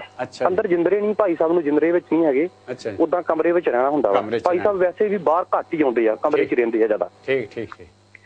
ਜਦੋਂ ਮੈਂ ਉਹਨਾਂ ਨੂੰ ਕਿਹਾ, ਉਹ ਕਹਿੰਦੇ ਵੀ ਇਹ ਹੱਕ ਤੇ ਨਹੀਂ, ਮਤਲਬ ਕਿ ਕਾਨੂੰਨ ਦੇ ਆਧਾਰ ਤੇ ਨਹੀਂ ਹੁੰਦਾ, ਪਰ ਉਹਨਾਂ ਨੇ ਇੱਕ ਚਲੋ ਮੇਰੇ ਦਿਲ ਦੀ ਭਾਵਨਾ ਸੀ ਜਾਂ ਗੁਰੂ ਸਾਹਿਬ ਨੇ ਉਹਨਾਂ ਦੇ ਮਨ 'ਚ ਕੋਈ ਮਿਹਰ ਕੀਤੀ ਤੇ ਮੈਨੂੰ ਮੌਕਾ ਮਿਲਿਆ ਜਾਣ ਦਾ। ਇਕੱਲਾ ਮੈਂ ਹੀ ਸੀ ਤੇ ਇੱਕ ਸਿੰਘ ਹੋਰ ਸੀ। ਅੱਛਾ ਅੱਛਾ ਅੱਛਾ। ਅਸੀਂ ਭਾਈ ਸਾਹਿਬ ਦੇ ਜਿੱਥੇ ਉਹਨਾਂ ਨੂੰ ਇੱਕ ਡਿਪਾਰਟਮੈਂਟ ਬਣਿਆ ਵੱਖਰਾ ਹੁੰਦਾ ਵਾ, ਜਿਹਦੇ ਵਿੱਚ ਸਿਰਫ ਤੇ ਸਿਰਫ ਜਿਹੜੇ ਜਿਨ੍ਹਾਂ ਨੂੰ ਫਾਂਸੀ ਦੇਣੀ ਹੁੰਦੀ ਆ ਉਹਨਾਂ ਨੂੰ ਹੀ ਉਸ ਡਿਪਾਰਟਮੈਂਟ 'ਚ ਰੱਖਿਆ ਜਾਂਦਾ। ਅੱਛਾ ਜੀ। ਉੱਥੇ ਜਾਣ ਦਾ ਮੌਕਾ ਮਿਲਿਆ, ਮੈਂ ਗਿਆ।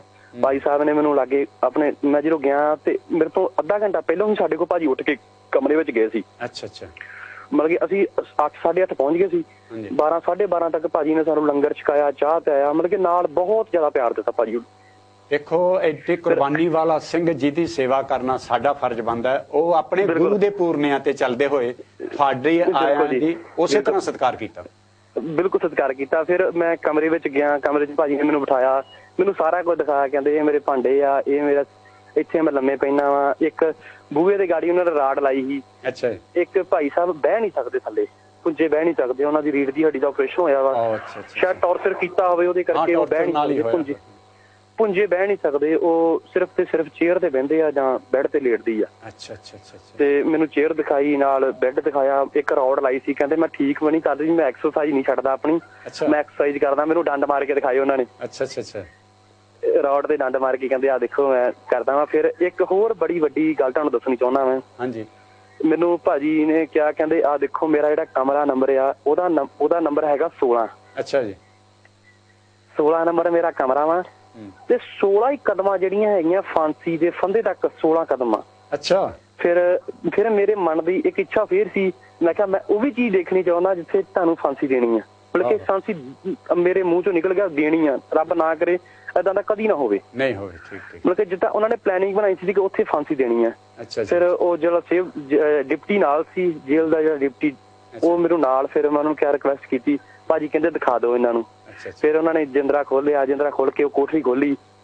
ਫਿਰ ਉਹਨਾਂ ਨੇ ਮੈਨੂੰ ਪੈਰ ਤੇ ਗਿਣ ਕੇ ਦਿਖਾਈਆਂ, ਕਹਿੰਦੇ ਆ ਦੇਖੋ 16 ਕਦਮਾਂ ਵਾ। ਉੱਥੋਂ ਤੱਕ 16 ਕਦਮਾਂ ਲੈ ਕੇ ਗਏ। ਠੀਕ ਠੀਕ। ਮੈਨੂੰ ਦਿਖਾਇਆ ਉਹਨਾਂ ਨੇ। ਸਾਰਾ ਦਿਖਾਇਆ ਕਿ ਇੱਥੇ ਏਦਾਂ ਪਾਉਂਦੇ ਗਲ ਦੇ ਵਿੱਚ, ਇਹਨੂੰ ਏਦਾਂ ਫੱਟਾ ਖਿੱਚਦੇ ਆ, ਸਾਰਾ ਏਦਾਂ ਡਿੱਗਦਾ, ਸਾਰਾ ਦਿਖਾਇਆ ਮੈਨੂੰ। ਫਿਰ ਉਸ ਤੋਂ ਬਾਅਦ ਮੈਨੂੰ ਕਹਿੰਦੇ ਦੀਵਾਲੀ ਵਾਲੇ ਦਿਨ ਸਾਰੇ ਸਿੰਘ ਜਿੰਨੇ ਸੀ ਸਾਰੇ ਦੀਪਮਾਲਾ ਕਰਦੇ ਪਏ ਸੀ। ਮੈਂ ਇਸ ਜਗ੍ਹਾ ਦੀ ਕਹਿੰਦੇ ਦੀਪਮਾਲਾ ਕੀਤੀ। ਮੈਂ ਫਾਂਸੀ ਵਾਲੀ ਜਗ੍ਹਾ ਤੇ ਦੀਪਮਾਲਾ ਕੀਤੀ ਕਿ ਕਹਿੰਦੇ ਮੈਂ ਪੂਰੀ ਤਿਆਰੀ 'ਚ ਰਹਿਣਾ ਵਾ। ਜਿਹੜੇ ਲਾਸਟ ਅੱਧਾ ਘੰਟਾ ਹੁੰਦਾ ਨਾ, ਮੈਂ ਅੱਧੇ ਘੰਟੇ 'ਚ ਵੀ ਤਿਆਰੀ 'ਚ, ਪਤਾ ਨਹੀਂ ਮੈਨੂੰ ਕਦੋਂ ਇਹਨਾਂ ਨੇ ਫਾਂਸੀ ਦੇ ਦੇਣੀ ਆ। ਕਹਿੰਦੇ ਮੈਂ ਉਹ ਜਿਹੜੇ ਵਰਡ ਹੈਗੇ ਜਿਹੜੇ ਮੈਂ ਲਾਸਟ ਸੰਦੇਸ਼ ਸੰਗਤਾਂ ਨੂੰ ਦੇਣਾ, ਉਹ ਮੈਂ ਮਨ 'ਚ ਰੱਖਿਆ ਹੋਇਆ ਵਾ।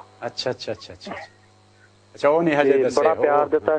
ਉਸ ਤੋਂ ਬਾਅਦ ਅਸੀਂ 2-2.5 ਲਗਭਗ ਅਸੀਂ 4-5 ਘੰਟੇ ਮੈਂ ਅੰਦਰ ਮੈਨੂੰ ਮੌਕਾ ਮਿਲਿਆ ਰਹਿਣ ਦਾ। ਫਿਰ ਸਾਰੇ ਜਿੰਨੇ ਵੀ ਸਿੰਘ ਸੀ ਸਾਰੇ ਸਾਨੂੰ ਡਿਊਟੀ ਤੱਕ ਛੱਡਣ ਵਾਸਤੇ ਆਏ ਤੇ ਬੜਾ ਪਿਆਰ ਦਿੱਤਾ। ਜੇਲ੍ਹ ਸੁਪਰਡੈਂਟ ਨੇ ਵੀ ਬਹੁਤ ਦਿੱਤਾ, ਡਿਪਟੀ ਜਿਹੜੇ ਸਾਰਿਆਂ ਨੇ ਬਹੁਤ ਪਿਆਰ ਦਿੱਤਾ। ਠੀਕ। ਫਿਰ ਉਹ ਘੜੀਆਂ ਮੇਰੇ ਵਾਸਤੇ ਬਹੁਤ, ਜਿਹਨੂੰ ਕਹਿੰਦੇ ਵੀ ਸ਼ਾਇਦ ਹੀ ਉਹ ਮੌਕਾ ਮਿਲੇ ਦੁਬਾਰਾ ਮੈਨੂੰ, ਪਰ ਮੇਰੇ ਮਨ ਦੀ ਜੋ ਇੱਛਾ ਸੀ ਉਹ ਮੇਰੀ ਪੂਰੀ ਹੋ ਗਈ। ਦੇਖੋ ਜੀ, ਆ ਜਿੰਨੀਆਂ ਤੁਸੀਂ ਗੱਲਾਂ ਦੱਸੀਆਂ ਨੇ, ਇਹ ਤੁਸੀਂ ਨਾ ਦੱਸਦੇ ਬਿਲਕੁਲ ਕਿਸੇ ਵੀ ਗੱਲ ਦਾ ਵੀ ਉਹਨਾਂ ਨੇ ਆਪ ਕੀਰਤਨ ਕੀਤਾ। 16 ਕਦਮਾਂ ਨੇ, 16 ਨੰਬਰੀ ਕੋਠੀ ਦਾ ਕੀਰਤਨ ਉਹਨਾਂ ਨੇ ਨਹੀਂ, ਕੀਰਤਨ ਨਾਲ ਸਿੰਘ ਗਏ ਸੀ। ਹਰਜੀਤ ਸਿੰਘ ਮਹਿਤਾ ਦੇ ਯੂਕੇ ਨਿਵਾਸੀ ਆ, ਉਹਨਾਂ ਨੇ ਅੰਦਰੋਂ ਜਥੇ, ਉਹਨਾਂ ਦਾ ਜਥਾ ਸੀ, ਉਹਨਾਂ ਨੇ ਕੀਰਤਨ ਕੀਤਾ। ਭਾਜੀ ਨੇ ਫਿਰ 9 ਜਿਹੜੀ ਸਪੀਚ ਦਿੱਤੀ ਆਪਣੀ, ਕਹਿੰਦੇ ਮੈਂ ਸਪੀਚ ਬਹੁਤ ਘੱਟ ਦਿੰਦਾ ਵਾ, ਸਿਰਫ 4-5 ਵਾਰੀ ਗੁਰਦੁਆਰਾ ਸਾਹਿਬ ਸਪੀਚ ਦਿੱਤੀ ਆ। ਉਹ ਸਪੀਚ ਦੇ ਵਿੱਚ ਇਹੀ ਦਿੱਤਾ ਸੀ ਕਿ ਅਸੀਂ ਕੈਂਪ ਲਵਾਉਣਾ ਸੀ ਪਰ ਸਾਨੂੰ ਕੈਂਸਲ ਕਰ ਦਿੱਤਾ ਗਿਆ, ਏਦਾਂ ਕਰਕੇ ਆਹ ਗੱਲਾਂ ਉਹਨਾਂ ਨੇ ਸਪੀਚ ਵਿੱਚ ਉੱਥੇ ਕਹੀਆਂ। ਠੀਕ। ਸਾਰੇ ਤੁਸੀਂ ਨਾਲ ਸੀ? ਭਾਈ ਬਦੰਤੀ ਜੀ ਵੀ ਨਾਲ ਸੀਗੇ? ਹਾਂ, ਬਦੰਤੀ ਜੀ ਵੀ ਨਾਲ ਸੀ। ਬਦੰਤੀ ਜੀ 2-3 ਘੰਟੇ ਰੁਕੇ ਸੀ, ਫਿਰ ਉਹਨਾਂ ਨੂੰ ਕਿਤੇ ਅਰਜੈਂਟ ਕਿਤੇ ਕੰਮ ਸੀ, ਉਹਨਾਂ ਨੇ ਜਾਣਾ ਸੀ, ਉਹ ਚਲ ਗਏ। ਅਸੀਂ ਸਭ ਤੋਂ ਲਾਸਟ ਵਿੱਚ ਜਦੋਂ ਐਂਡ ਹੋ ਗਿਆ ਉਸ ਤੋਂ ਬਾਅਦ ਅਸੀਂ ਆਏ ਸੀ। ਵਾਹ। ਠੀਕ।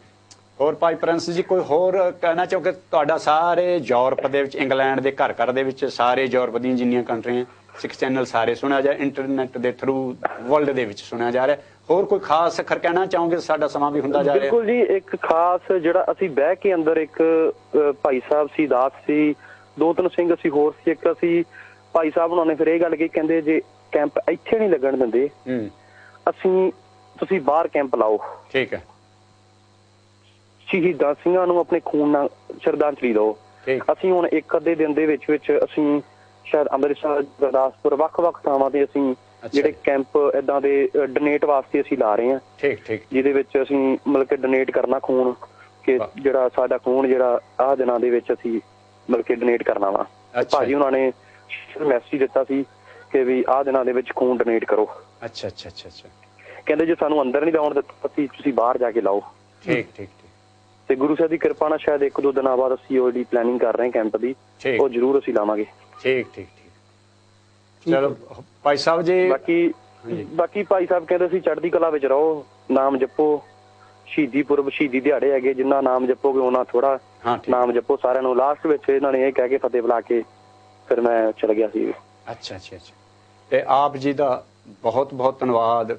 ਇੰਡੀਆ ਤੋਂ ਸਾਡੇ ਸਿੱਖ ਚੈਨਲ ਦੇ ਜੋ ਇੰਚਾਰਜ ਨੇ ਪ੍ਰਿੰਸ ਜੀ, ਉਹ ਆਪਣੇ ਭਾਈ ਬਲਵੰਤ ਸਿੰਘ ਜੀ ਰਾਜੋਵਾਲੇ ਨੂੰ ਆਪ ਮਿਲ ਕੇ ਆਏ ਨੇ। ਉਹਨਾਂ ਦੇ ਅੱਖੀਂ ਡਿੱਠਾ ਹਾਲ ਜੋ ਹੂ-ਬਹੂ ਗੱਲਾਂ ਕੀਤੀਆਂ ਨੇ ਸਾਰੀਆਂ ਦੱਸੀਆਂ ਨੇ।